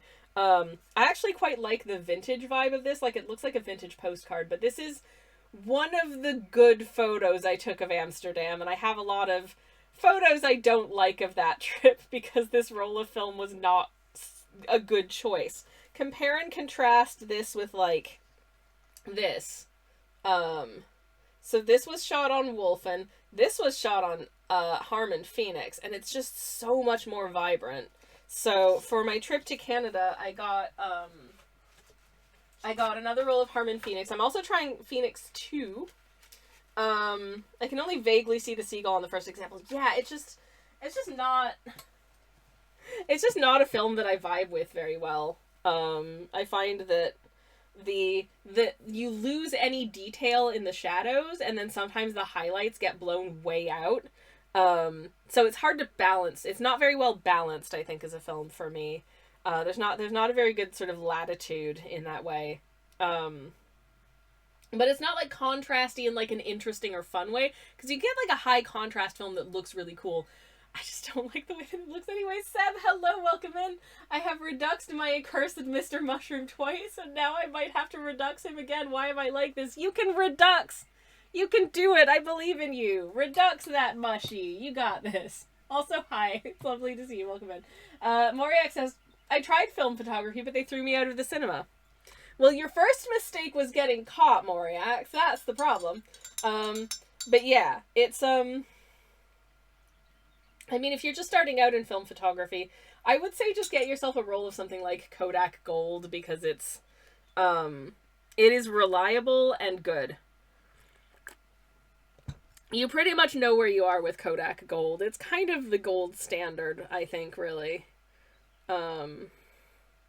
Okay, I have been putting like, slopping space onto this, so, it's time for the space mop. Ah, scary. Scary. And again, bold, confident strokes. Just get in there. Just get in there and do it. You don't want to scrub, because that's what rubs off the underpainting. You want to not do that. So I am going in with bold, confident strokes, making sure that there is more or less enough paint on my brush at any given moment, realizing that there's a real chance that I might run out before I get to the end of the piece. But actually, I think we'll be okay. But I think, actually, I really like this. I think this is going to be good. I do. I'm feeling quiet confidence about this. But this is the joy of underpainting with me, Bob Ross. Do do do do do do do do do. Hi everybody, I'm a gentle southern man, and I'm going to show you how to do watercolors. I don't know. Anyways, okay. So I'm just gonna pull this edge out a little bit, because I feel like it was not quite as close to the edge as it could be. But other than that,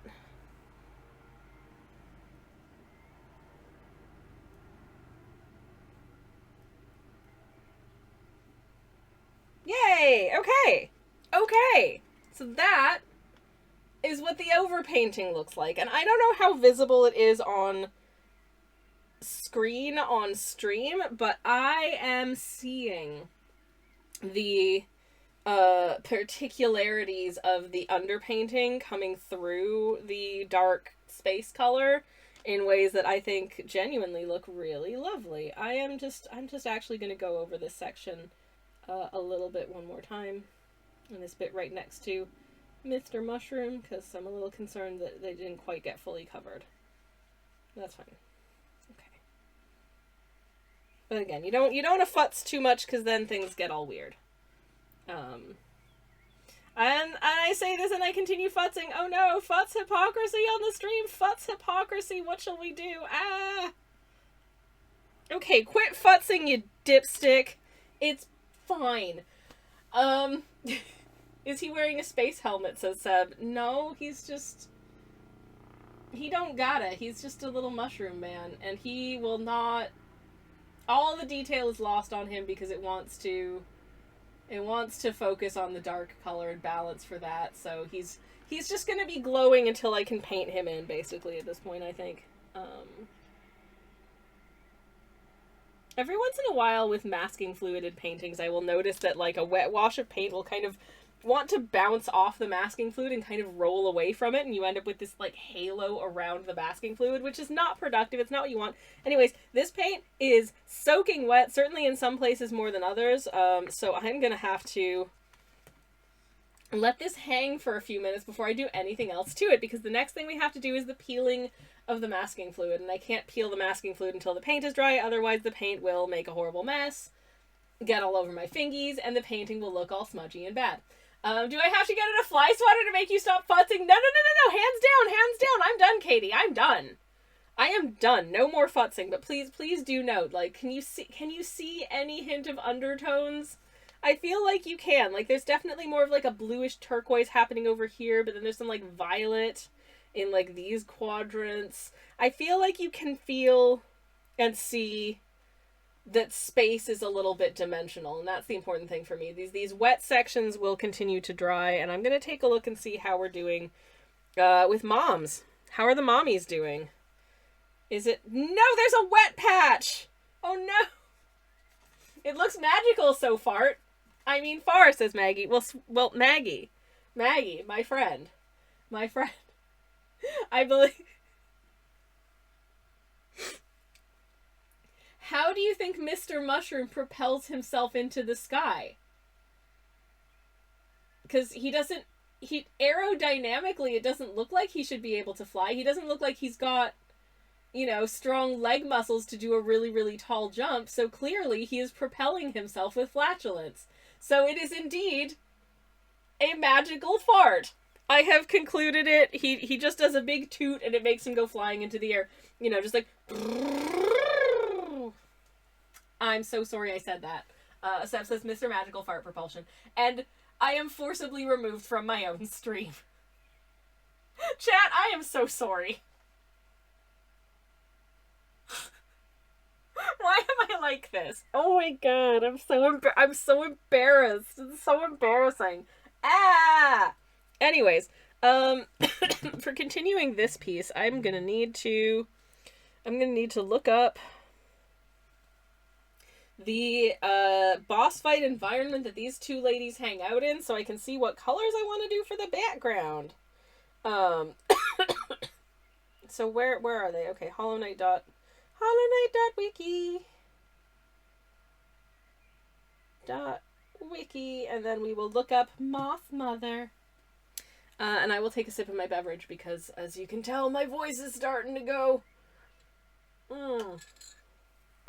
That's better.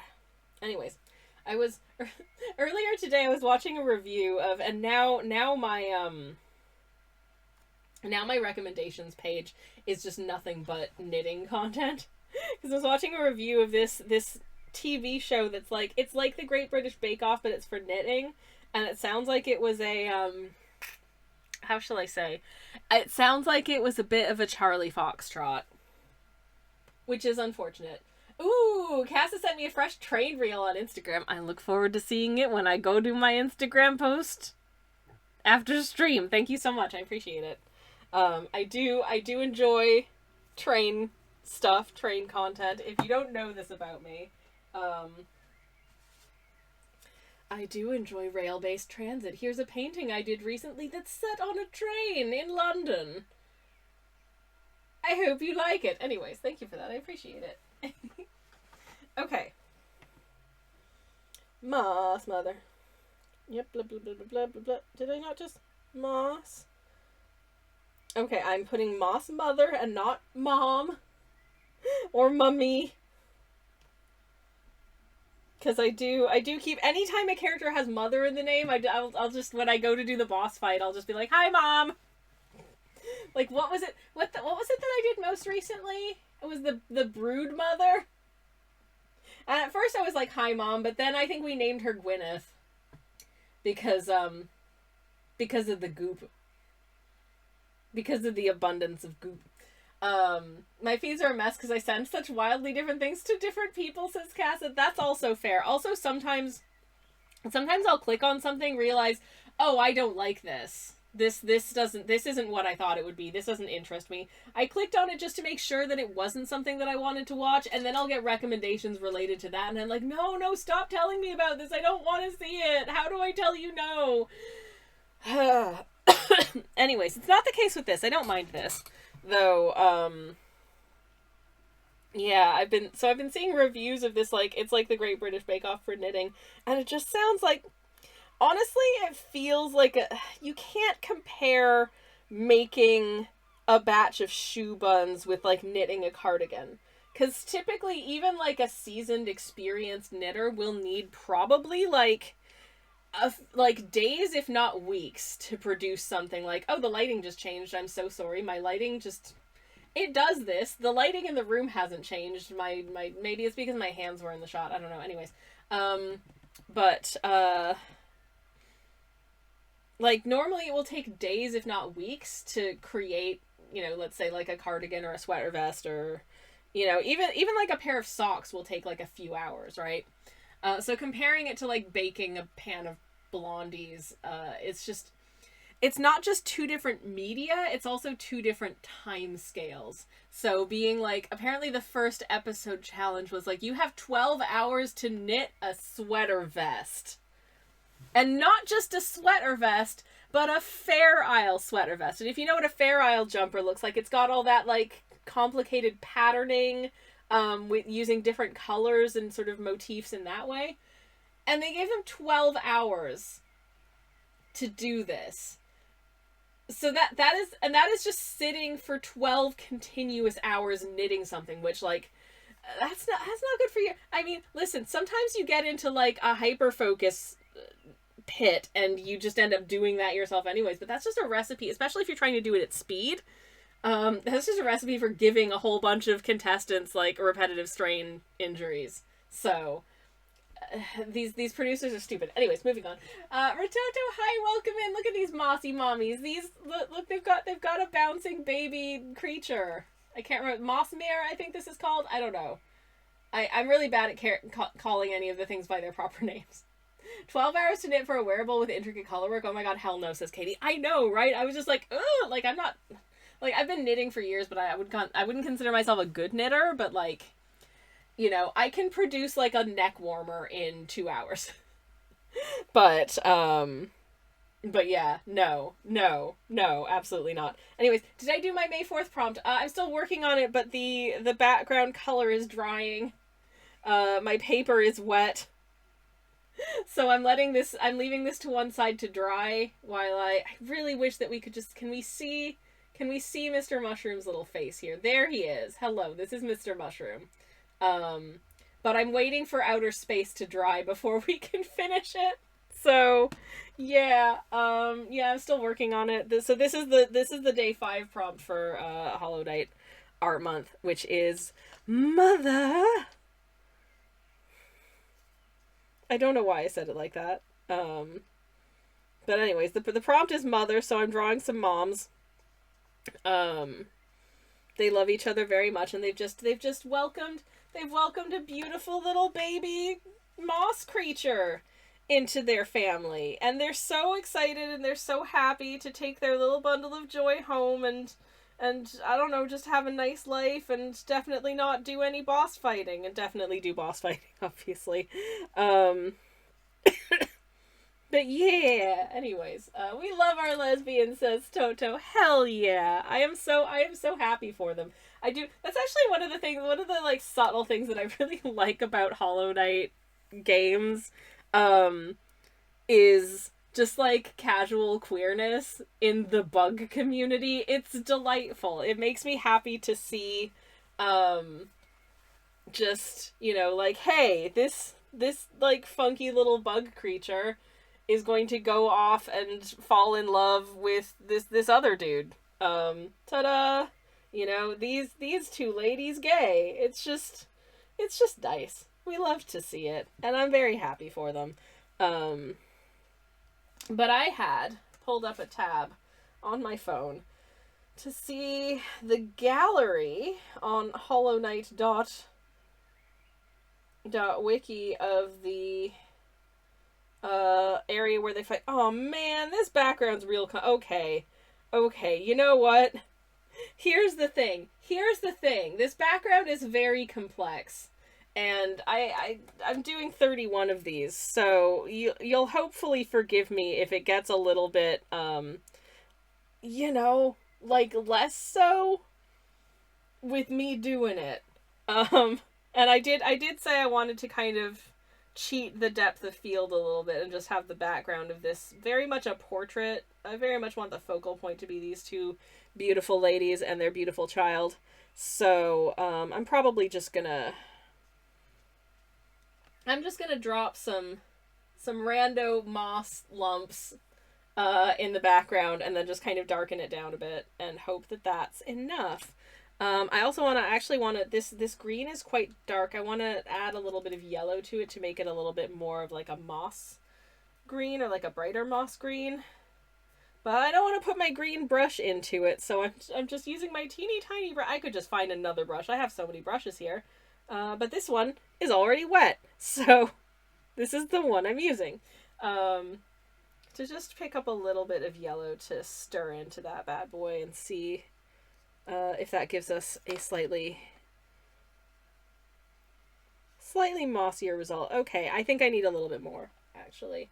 But never mind. Anyways, how's everybody else doing? How was your weekend? What'd you get up to? What are you up to this week coming? Do you have any exciting plans? I mostly just have getting up to date on Hollow Knight Art Month and preparing to travel abroad, because that's what I'm doing on next Sunday. I have less than a week. I'm nervous. I'm nervous about them. We haven't actually selected seats for our flight yet. It's one of those ones where it cost like 3 figures worth of additional money to pick seats when we booked our flights, and we were like, nah, that's too expensive. So we'll just do it when we check in. But doing it when we check in means running the risk that we'll get saddled with bad seats. And I genuinely don't know what's going to be the case, and I'm anxious. And I think they very much bank on that anxiety to get people to do it up front. When I've flown like shorter haul flights just to other parts of Europe, I have not picked seats, and just when you check in, instead of you can choose a seat when you check in for the shorter haul flights, it's just you will be assigned a seat when you check in. And every single time I've done that, it's been entirely fine. They've just given us two, I think every time we've had it, it's been either like, either the aisle in the middle or the middle in the window, and on a random row, and it's been fine. I guess my one fear is that I'll end up in a situation where like the seats that we have available to us aren't actually next to each other, and I am traveling with my partner, and I will not be traveling not sitting next to my partner. I don't want to have a panic on the plane because I'm not next to my partner. So yeah, I'm a little nervous about that. Yay! Katie says I have to fight my bank to get my debit card unlocked again. Oh no, bank, no. What are you doing, bank people? That's so frustrating. Well, I wish you the very best of luck getting that sorted as simply and efficiently as possible.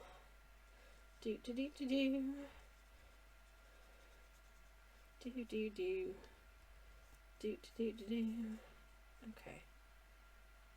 I am just filling in the scene with some happy little moss lumps, which feels like an appropriate backdrop.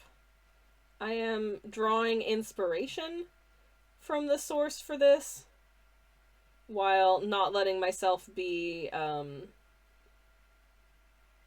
forced into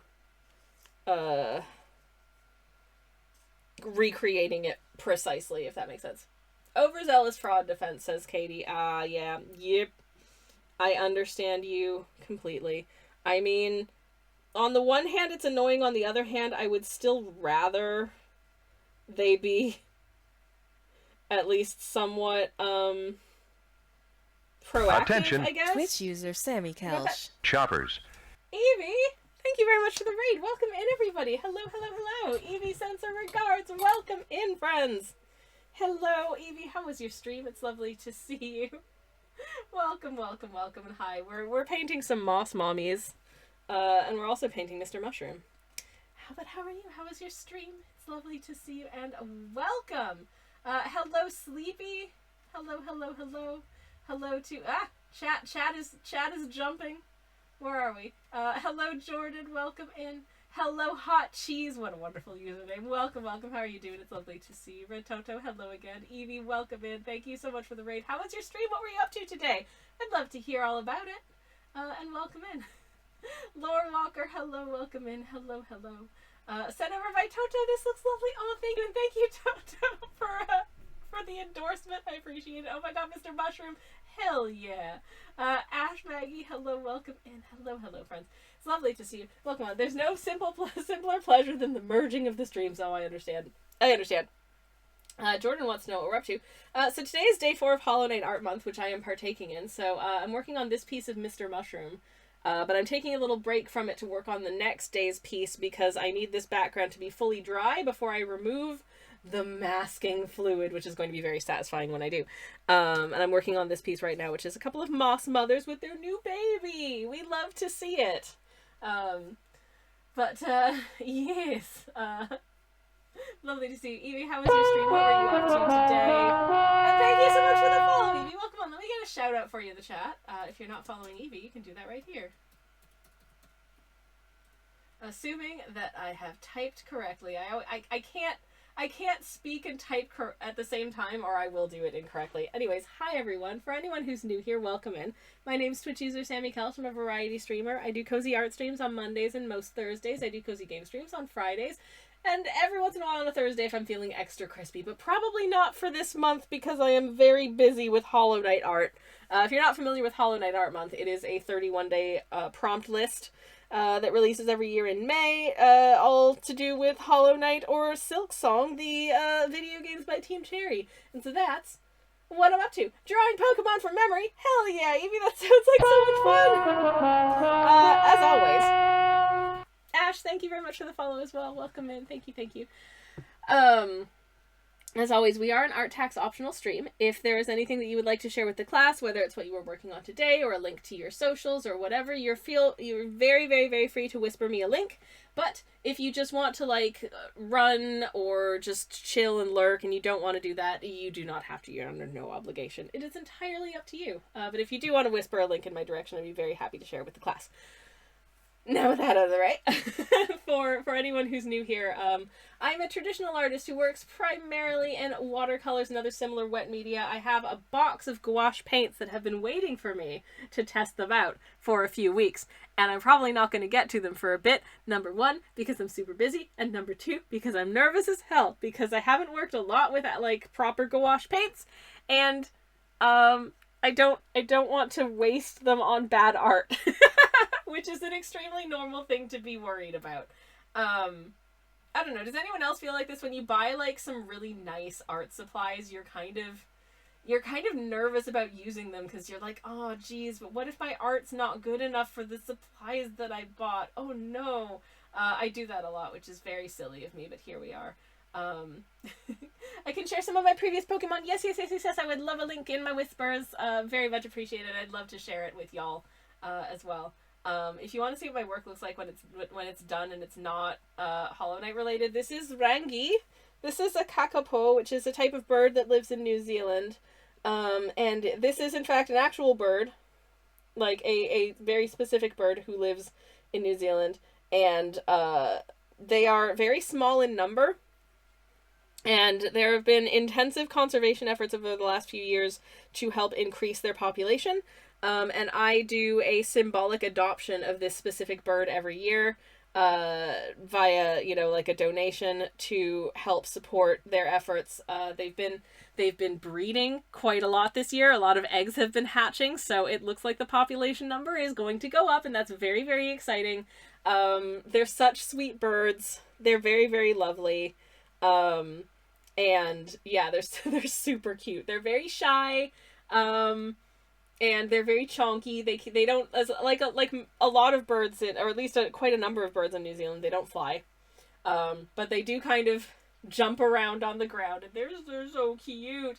They're chonk. I love them, says Ratata. They're so cute, and I love them with my whole heart. Anyway, so that's some of the art that I do, and I'm not making Hollow Knight art anyways. And here is a link to the prompt list if you want to follow along as well. If that's something you think we would enjoy contributing to and participating in, you can. It's free. Do as much as you want, or as little as you want, or don't do it at all. It's all good. Anyways, Jordan says, I bought loads of different art supplies over the years, but never actually used them. Evie's stream actually inspired me to try and be more creative. That's so wonderful! That is such a ringing endorsement for a stream. That's one of the most heartwarming things you can hear as an artist. That's awesome. Ratota says this, but yarn. Yep. I have such a large yarn stash that I'm just like,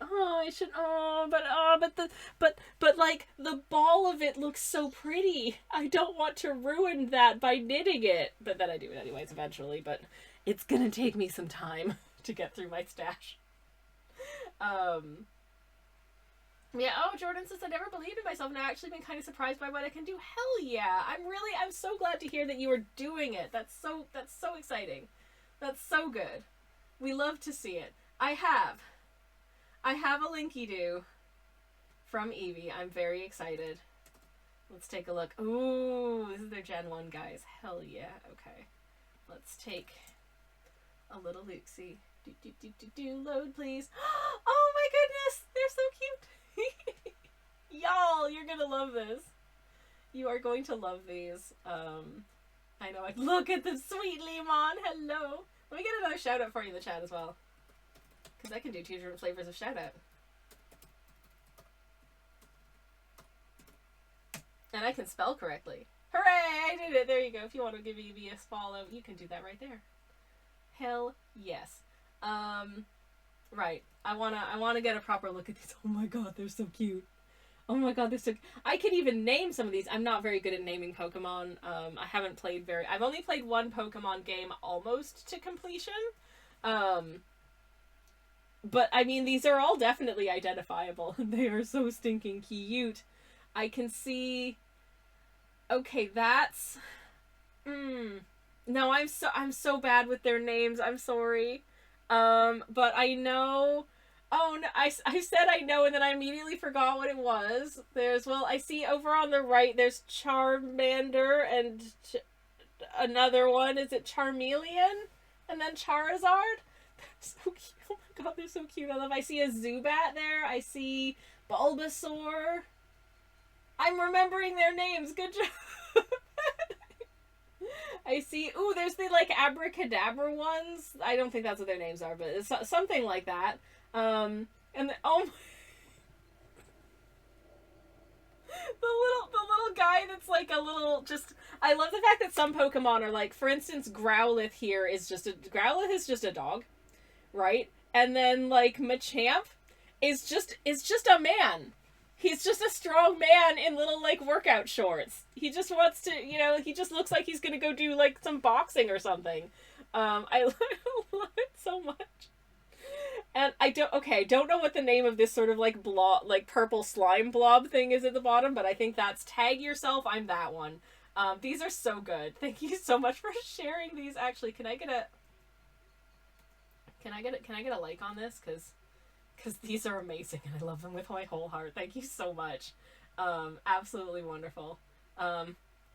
Ratota says, oh wait, I just noticed you missed the 2. Oh yeah, oh shoot, yeah, I'd forgotten about that as well. Machamp has 4 arms. Evie says, I know so bad. No, it's beautiful. It's so beautiful. Oh, this is the art I have of my wall next to your piece. It says, Ratota. I feel honored to be in such wonderful company. Thank you. Oh my goodness gracious. I need to take a sip, because my throat is dying. So sorry about that. Looks like we're also about to be catapulted into an ad break. So before we do, I'm going to super quickly just paint in some gubbins. La la la. But this is the magic of doing these shaded in backgrounds over an underpainting. You kind of have to work quickly in confident and decisive strokes, and giving myself under a minute to do it is absolutely perfect for that. I am a professional artist. I mean, if you determine professional by the fact that I derive income from doing this, then technically I am. But that does not imply that I make a living from it. But, I mean, listen, Twitch gives me a penny every time an ad break runs, so hey, that counts, right? That's how I also call myself so on some bio on some website, I refer to myself as a professional gamer. Can you believe to learn? That is the biggest stretch of a flex I think anyone's ever made. Okay, as soon as this is done, we're gonna have a super quick ad break. But I promise you we'll be back momentarily, and you won't miss anything, because when the ad break runs, confident and decisive, I could never. I would say maybe not so much confident and decisive and more blind panic, I guess. But anyways, here comes the BRB screen, so you ain't gonna miss anything while I'm away. I'll be back very, very shortly. And BRB, friends. Oh, pretzel, sorry about that, everybody. So whilst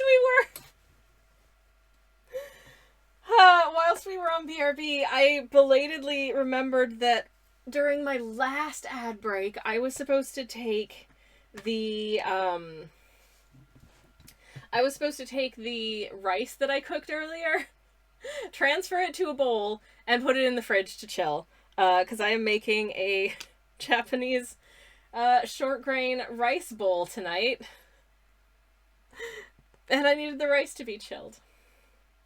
So I just did that in a similar manner to the confidence with which I did this bit of painting, aka blind panic. I have taken the room temperature rice out of the pot that I cooked it in, put it into a bowl, and put the bowl in the fridge to chill, so it will be ready for dinner.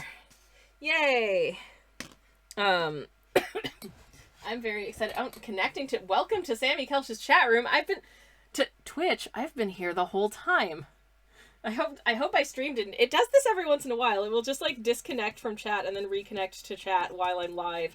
And it always gives me the sudden abject fear that like it's just stopped streaming. And I don't think that's the case.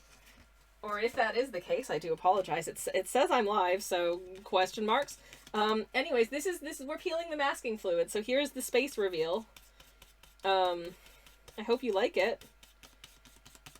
The peeling of the masking fluid really is nice and easy. You just kind of find the bits that have masking fluid on them and just kind of rub across it with your fingy. And you got yourself space. This is my favorite way to do space. For anyone who missed the beginning of stream, the way that I do space like this is,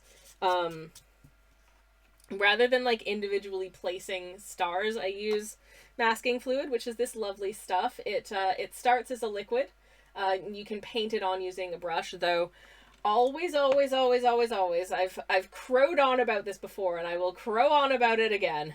Always have a dedicated brush with which to paint on masking fluid. And the reason that you need a dedicated brush with which to apply masking fluid is that it will, and I don't swear a lot on this stream, but I feel like it's warranted in this case, it will fuck up your brush. So if you like this brush, don't paint masking fluid with it, because that is all of your brush is good for now. So this is my dedicated masking fluid brush, because as you can see, like, clean it as much as you want, there is just rubbery gubbins in these bristles now. It just, no matter how much you try and clean it off, once it gets in there and it dries, it just lives there. Exclamation mark language from Tals. That is so fair. I earned that. Also, hello. It's lovely to see you. Welcome in. How are you doing? Just talking shop. Just talking about my process here and how, I take masking fluid, and I will take my masking fluid brush, which I just put back. I will take my masking fluid brush. I will dip it generously in the masking fluid, and then I will just kind of like tap it. I will just hold it sort of loosely in the air like this, and I will just tap it with my other fingertip to get varying sized droplets of masking fluid onto the canvas, then let that, and obviously for any figures that I don't want to have sort of the background wash, I will paint over their outline with masking fluid as well, and we can take that off now also. So this again, this is Mr. Mushroom, and here's what he actually looked like. Wow, what a cute boy. I assume he's a boy because he goes by Mr., but obviously I don't actually know.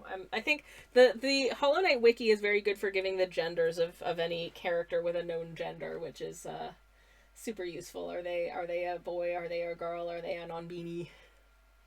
It's nice to know that I'm getting characters' pronouns correctly. Anyways, my pronouns are predominantly them. But in a pinch, I will accept her, but I prefer them quite a bit. Anyways, doing good, says Tals. How art's the month? It's arting pretty good. Here's our brave little spacefaring, mushy guy. Yeah, anyways, the fun thing about Mr. Mushroom is that I myself am allergic to mushrooms. Come on, focus up, thank you. I'm allergic to mushrooms, so, that's fun. But I do, the thing is, like, mushroom motifs are I find, like, mushrooms and that kind of thing are a very common motif amongst a lot of the, like, cozy, sort of fantasy folklore-y type art that I'm really fond of, and I think at least some of my work kind of runs adjacent to. But the thing about mushrooms is that I don't tend to do a lot of mushroomy motifs because I'm allergic to them, so just makes me think about that. But yeah, Mr. Mushroom says Seb, Mr. Mushroom, mush me a room, make him the roomest mush bush fun big gloom. Yep. That I think I went off the rails a bit there at the end, but that was delightful. Yay, space mushroom, says Tals. Yeah, mushrooms are autumn coded, says Seb. Yes, they very much are. And autumn, not to be basic or anything, but autumn is, I think, my favorite month. Spring is definitely a strong contender. But autumn is more of a... Spring is a delight to sort of welcome you in, and then autumn is a blessed relief. And I think that's because my most disliked season is the summer. So the weather getting warmer and the flowers blooming feels really lovely and pleasant, but the weather getting cooler and the trees changing and being able to be outside at like 4 in the afternoon and not feel like I'm sweating to death, that is just such a relief, because especially when the summers are hot, I am a permanently fatigued misery guts in the dark in my house with the fan pointed directly at me. I bought myself mountaineering sunglasses recently so I could go outside and not be bothered by the sun. Yeah, I am an autumn creature. So true, such a goblin, says Sledge. It is true. I am a goblin. Jordan says, I'm definitely a winter boy, but I'm coming around to spring. Winter and spring are also both nice. I like spring more, says Tiles, but autumn is also a very fine season. I think the air smells beautiful in springtime. I do think that that's true. There is a wonderful, like, freshness to... When you can tell at least for me anyways, the texture and, like, the way the air, just the ambient air smells between, like, winter to spring and, like spring to summer, summer to autumn, autumn to winter. Like, as soon as I step outside and I'm like, the season has turned, it smells like spring. I like the spring smell a lot. Yeah. The summer smell, not so much. The air becomes too heavy for me, in summer a lot of the time. And then it sort of starts to lighten again towards the autumn, which, I do appreciate. Again, it's like a blessed relief. I'm looking up a picture of Mr. Mushroom because I want to make sure that I'm more or less getting his colors correct. And I misremembered that his mushroom cap was actually quite a bright blue. So yeah, we can do that.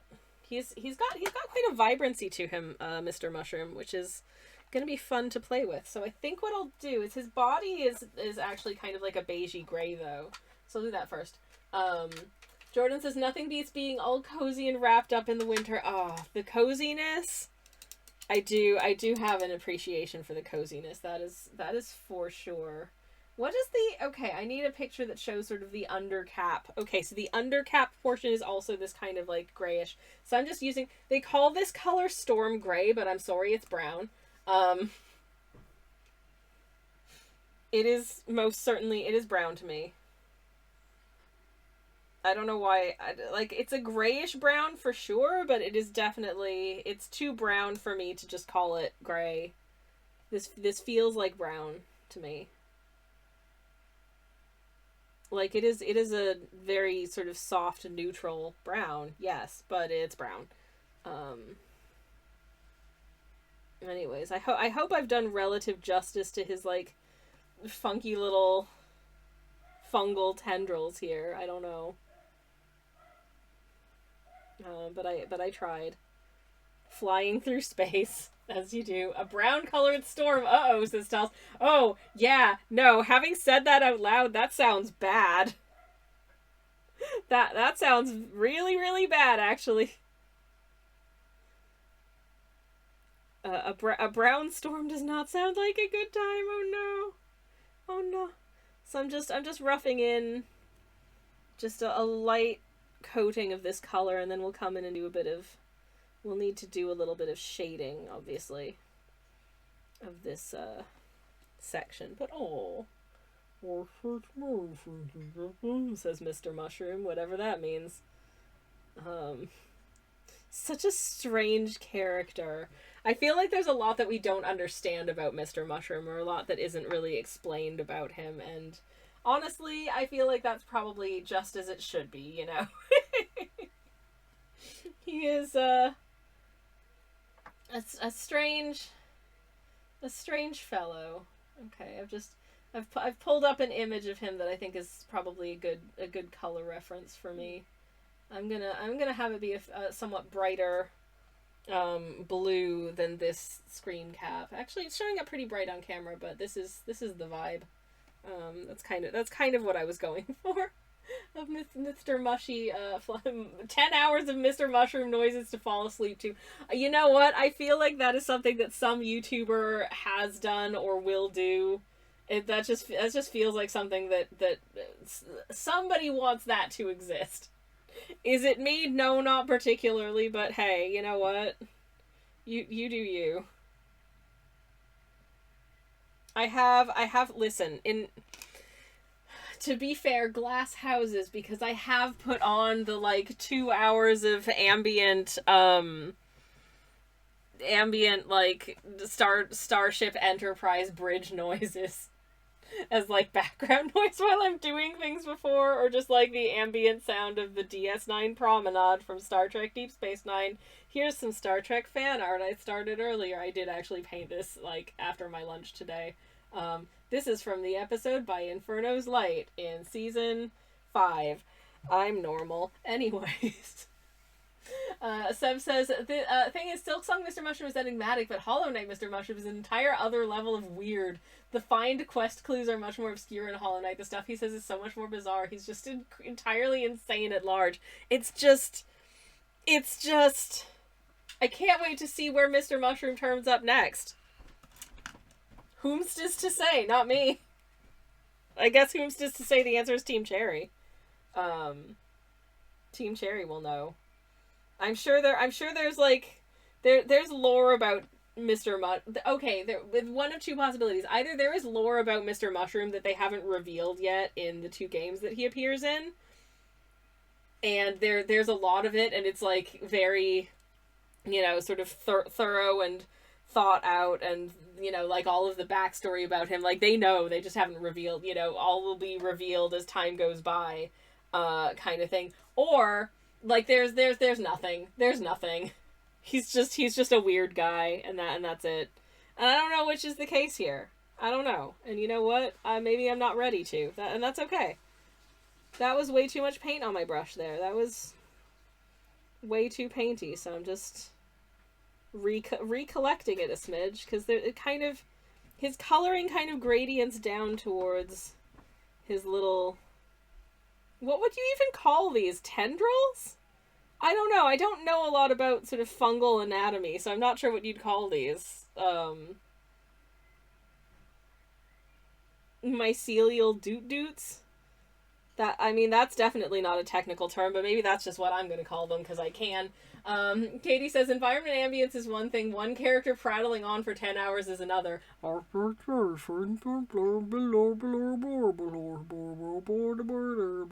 if I just talked like that. Would anyone be here for my stream? Probably not. Or maybe that's what I sound like to other people. I don't know anymore.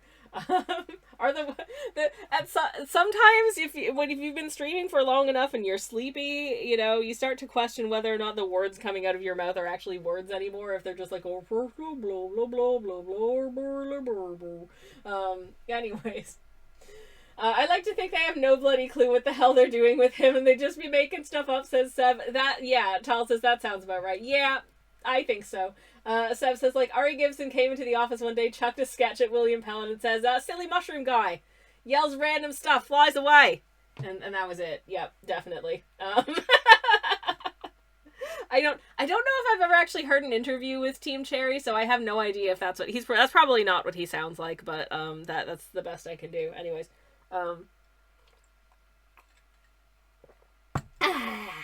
Okay. That's the thing, though. Mr. Mushroom's yapping is low pass sounding enough that it might genuinely count as ambient. I mean, you know what? You could probably do like a Chill Beats remix of some of it. You probably could. Okay, again, that's way too much paint, but I'm just gonna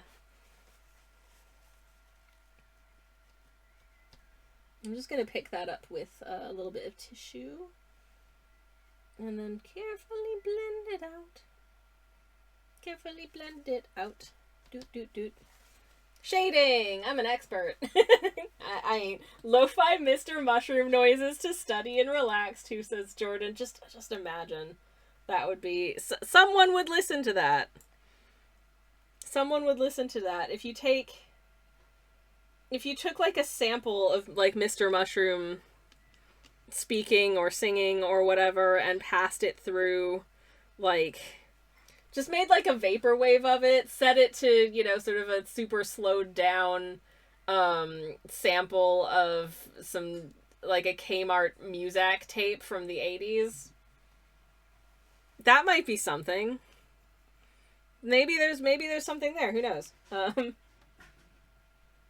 I certainly don't know if there's something there, that is. Okay, just shading down this, like, the gill section here as well.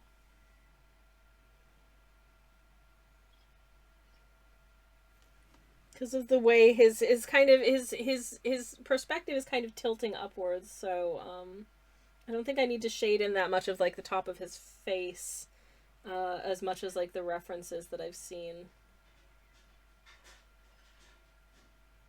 So I will leave a little bit of it unshaded. But do want to get a little shadow on those gills.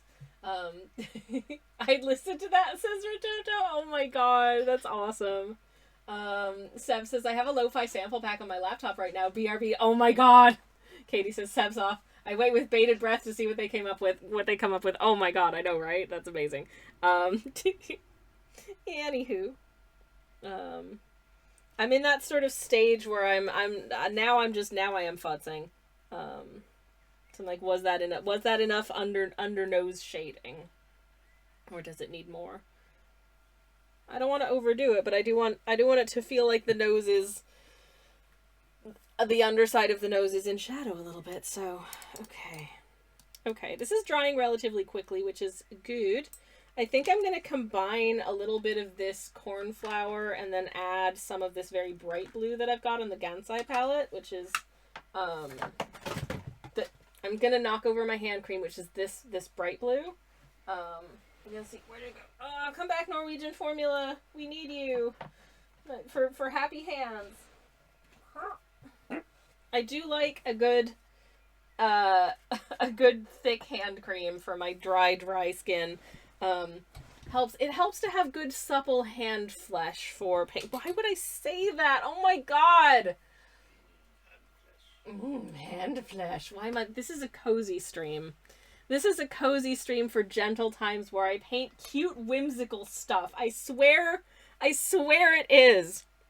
Now would be a good time. Respectfully, what the hell, says Seb? I don't know anymore. Bresh Canner, thank you very much for the lurk. Hope you have a lovely, lovely lurk. Nobody clip that, says Katie. Please don't clip it. Please don't. Cozy is what you make of it, says Toto. I agree. Anyway, speaking of cozy, I have a shop, by the way. If you think that my art is neat and you want to own some of it, you can, but be advised, I am going abroad to see my family next weekend. So I'm not taking orders after Friday for probably the rest of the month. So if you want anything, squeeze in, and if you don't, I mean, I'll be back. I'll be back, so, like, genuinely no pressure. But I just thought I'd put that advisory out there in case someone was like, oh, I'm really planning on doing a thing, and then they're like, oh no, it's closed. Is it closed forever? No, it's just closed for a few weeks. Because it will be going away. But I'm trying to get better about actually self-promoting about the fact that I have a shop. Because it's nice. I enjoy making stuff like stickers and art prints and that kind of thing, and I enjoy when other people enjoy them. So yeah. I also like being able to afford to buy art supplies. And, the support helps with that, because art supplies are expensive. And if it weren't for the being able to buy art supplies, I would really struggle to make art. But yeah, anyways. I'm just making a blue.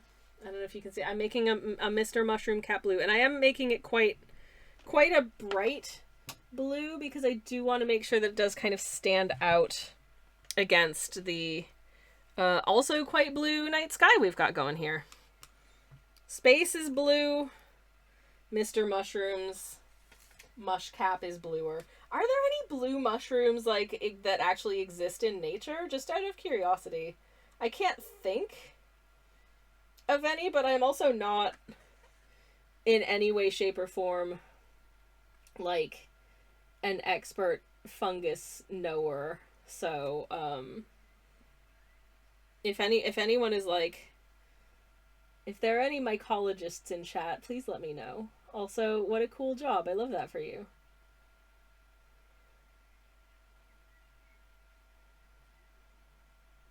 Mycologists, of course, are scientists who study people named Michael. Wait. Anyways, I'm having a very silly one today. I don't know why. I think it's today. So for anyone who doesn't know, today was a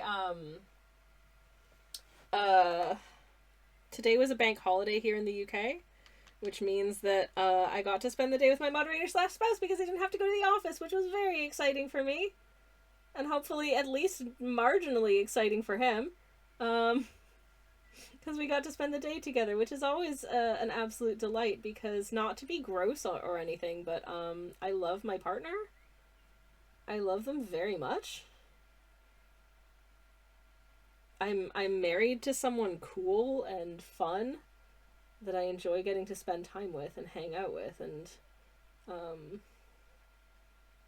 yeah, I'm sorry, that was gross. I'll stop now. But they are also a moderator on the stream, which is why they are referred to as the moderator / spouse. Okay. Also, Wikipedia says there is an indigo milk cap mushroom, which is a deep blue. Ooh. Also, apparently the blue-green elf cup. Why do they all have such whimsical names? Oh my god, I love that. Okay,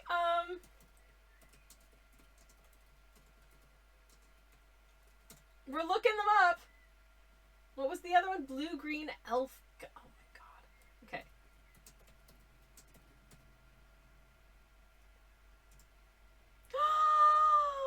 Oh my goodness, this looks like it would murder me, but they look really cool and cute. But also, have you ever seen something that looks quite so much like like you will die if you touch or ingest this? I'm gonna guess that no. Because, oh my god, and they're so tiny too. Oh, prepare to die. Oh my goodness gracious. Wow. Oh, these are so cool. Okay, y'all, hold.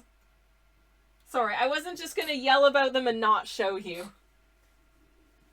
I always worry about, okay, this is Wikipedia, so I'm feeling like this is probably pretty safe, and this is from a website called Indiana Mushrooms, so I'm assuming that this is, legit. This is a photo by Ron Kerner, and this is an indigo milk cap mushroom.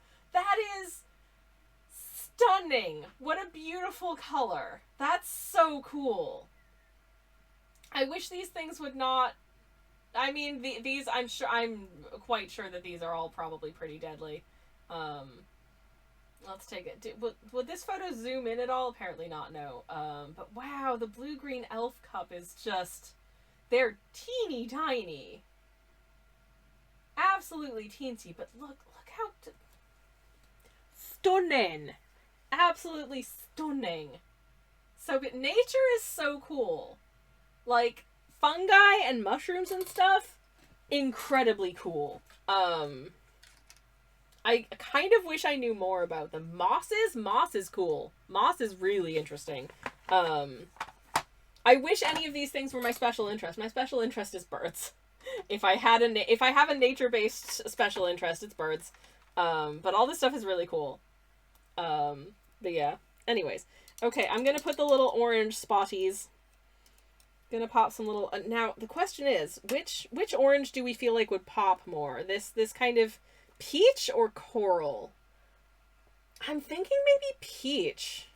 Because it's quite a bright pastel orange. I think that'll work really well. I'm gonna try peach, and if peach doesn't feel like it's popping enough, we can always go in with a little bit of coral. The milk cap is edible. The elf cup, not so much. Alrighty, it's interesting that the indigo milk cap is edible. That's kind of cool. That's still, I mean, I still can't eat it, but it's cool that it is. It's the mushroom allergy is an interesting one because it's not one that a lot of people have heard of. It's one of those things where, like, you know when you go to a restaurant and the server's like, now are there any allergies we need to be aware of? I pretty much always just say no. Because the one time that I mentioned to a server, I think this was at, like, a Wagamama. I think we were at Wagamama before we went to the movies in the center of town, because we just wanted to get, like, a quick meal. And the server asked if there were any allergies. And I was like, mushrooms? And she was like, oh, okay, 1 second. And then, like, the manager of the restaurant came over with this massive binder of, like, all of their recipes and ingredients lists to make sure that whatever I order doesn't have mushrooms in it. And I'm just like, it's not that deep. Can I can just ask you to make, like, the rice doodad and not put mushrooms in it. I'm very used to doing that. It's fine. Like, it's even fine if you've made yakisoba with mushrooms and then use the same cooktop to make my whatever. Like, that's fine. I just can't bite into a mushroom. It's okay. But as soon as you tell them you have an allergy, they get very serious. And you know what? I appreciate the serious attitude, because some people have very, very severe allergies and they don't want somebody, getting anaphylaxis because they ate something at your restaurant. I get it. However, I don't want to have to go through that because I know that I don't have to, but me assuring them that, like, may have come into contact with is fine. I just don't feed that item to me. But I've also had situations before where I've just been like, hey, we're like, say there's a restaurant where there's a limited number of items that are actually, like, safe, that I can tell are safe for me to eat on the menu at all. So I'll just be like, okay, well, can I get the vegetable fried noodles, but could you just leave off the mushrooms, please? And then they just forget to leave off the mushrooms, and I get a plate full of mushrooms, and I'm having to pick mushrooms out of it and hope that I don't have a reaction. That's not so much fun. um, but also, I also now can't eat, like, wheat and gluten and stuff. So I will order a gluten-free thing, but it's not like severe celiac disease level of badness for me where, like, if a crumb, like, you know, my partner still eats regular bread and has it in the house, and that's fine. But I can't eat a slice of bread unless I want to have symptoms. And generally, I would really rather not have symptoms. So, you know, that's a no thank you, um but yeah. I tend not to announce my allergies when I go to a restaurant just because I don't want I don't want the kitchen to, you know, sort of like over respond to my needs. Just if I ask you to not put, like, mushrooms in the one vegetable dish that you have, just remember to not add mushrooms to it, please. That is genuinely all I ask.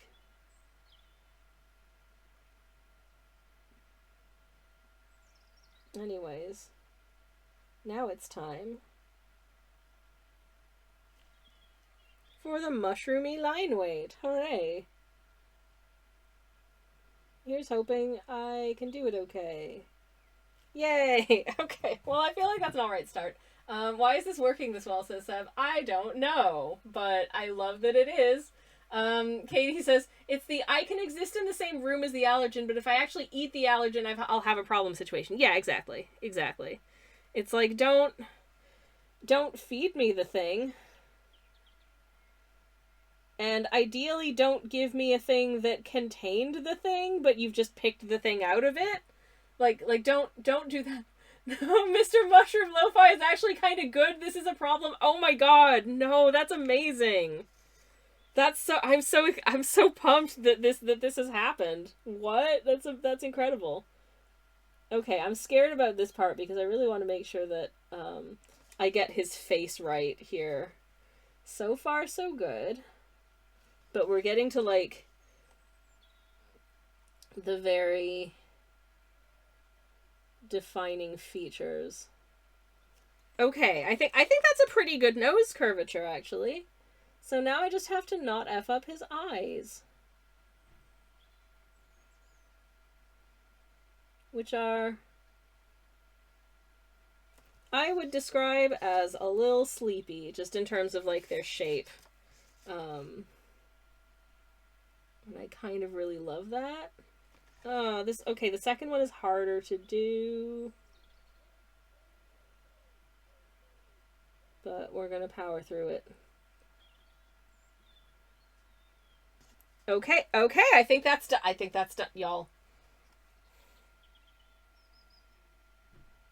Y'all.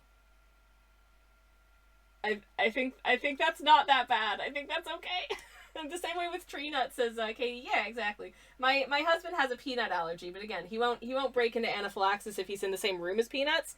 But if you put a sprinkle of peanuts on top of his like fried rice, he will not have a good time. You know, like that's the difference.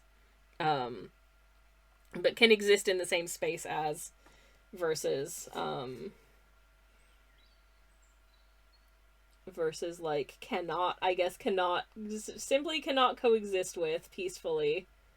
That feels like a weird way of putting it, but there are some people who cannot coexist peacefully with some ingredients. I remember once, okay, don't talk about school, everybody, but when I was in university, I had I had a class with, it was one of those, like, it was when you're in, like, your final year of your undergrad and you have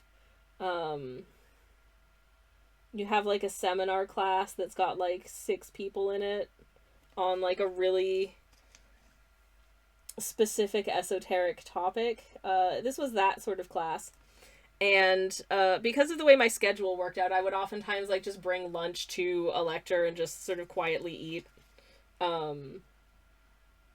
at the sort of the beginning of a class. And so I would try and bring things that were like small and portable and weren't like, you know, like a big salad or like anything hot or anything that would have like a fragrance to it. And in this case, I just brought a banana. I brought a banana with me, and then suddenly a guy across the room starts coughing. And okay, that's normal, you know, sometimes somebody just gotta clear their throat, but like he keeps coughing. And then eventually somebody's like, hey, you know, like, Daniel, you good? And he's like, no, it's fine, I'm just allergic to bananas. And I was like, my dude, you can just ask me to not eat this here. If you see that I'm having a banana, or you have a little bit of a banana cough, and you see, oh, wait a second, Sammy's eating a banana, could I just, you could just be like, hey, so I'm allergic to bananas, would you mind, like, not eating that in the room? I would have been like, of course.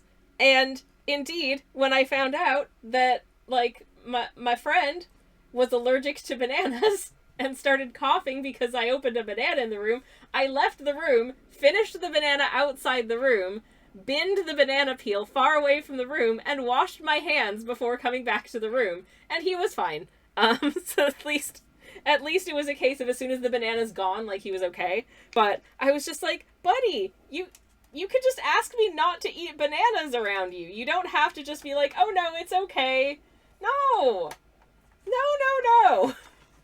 You can assert that, you know, the right to exist in spaces that don't give you allergic reactions.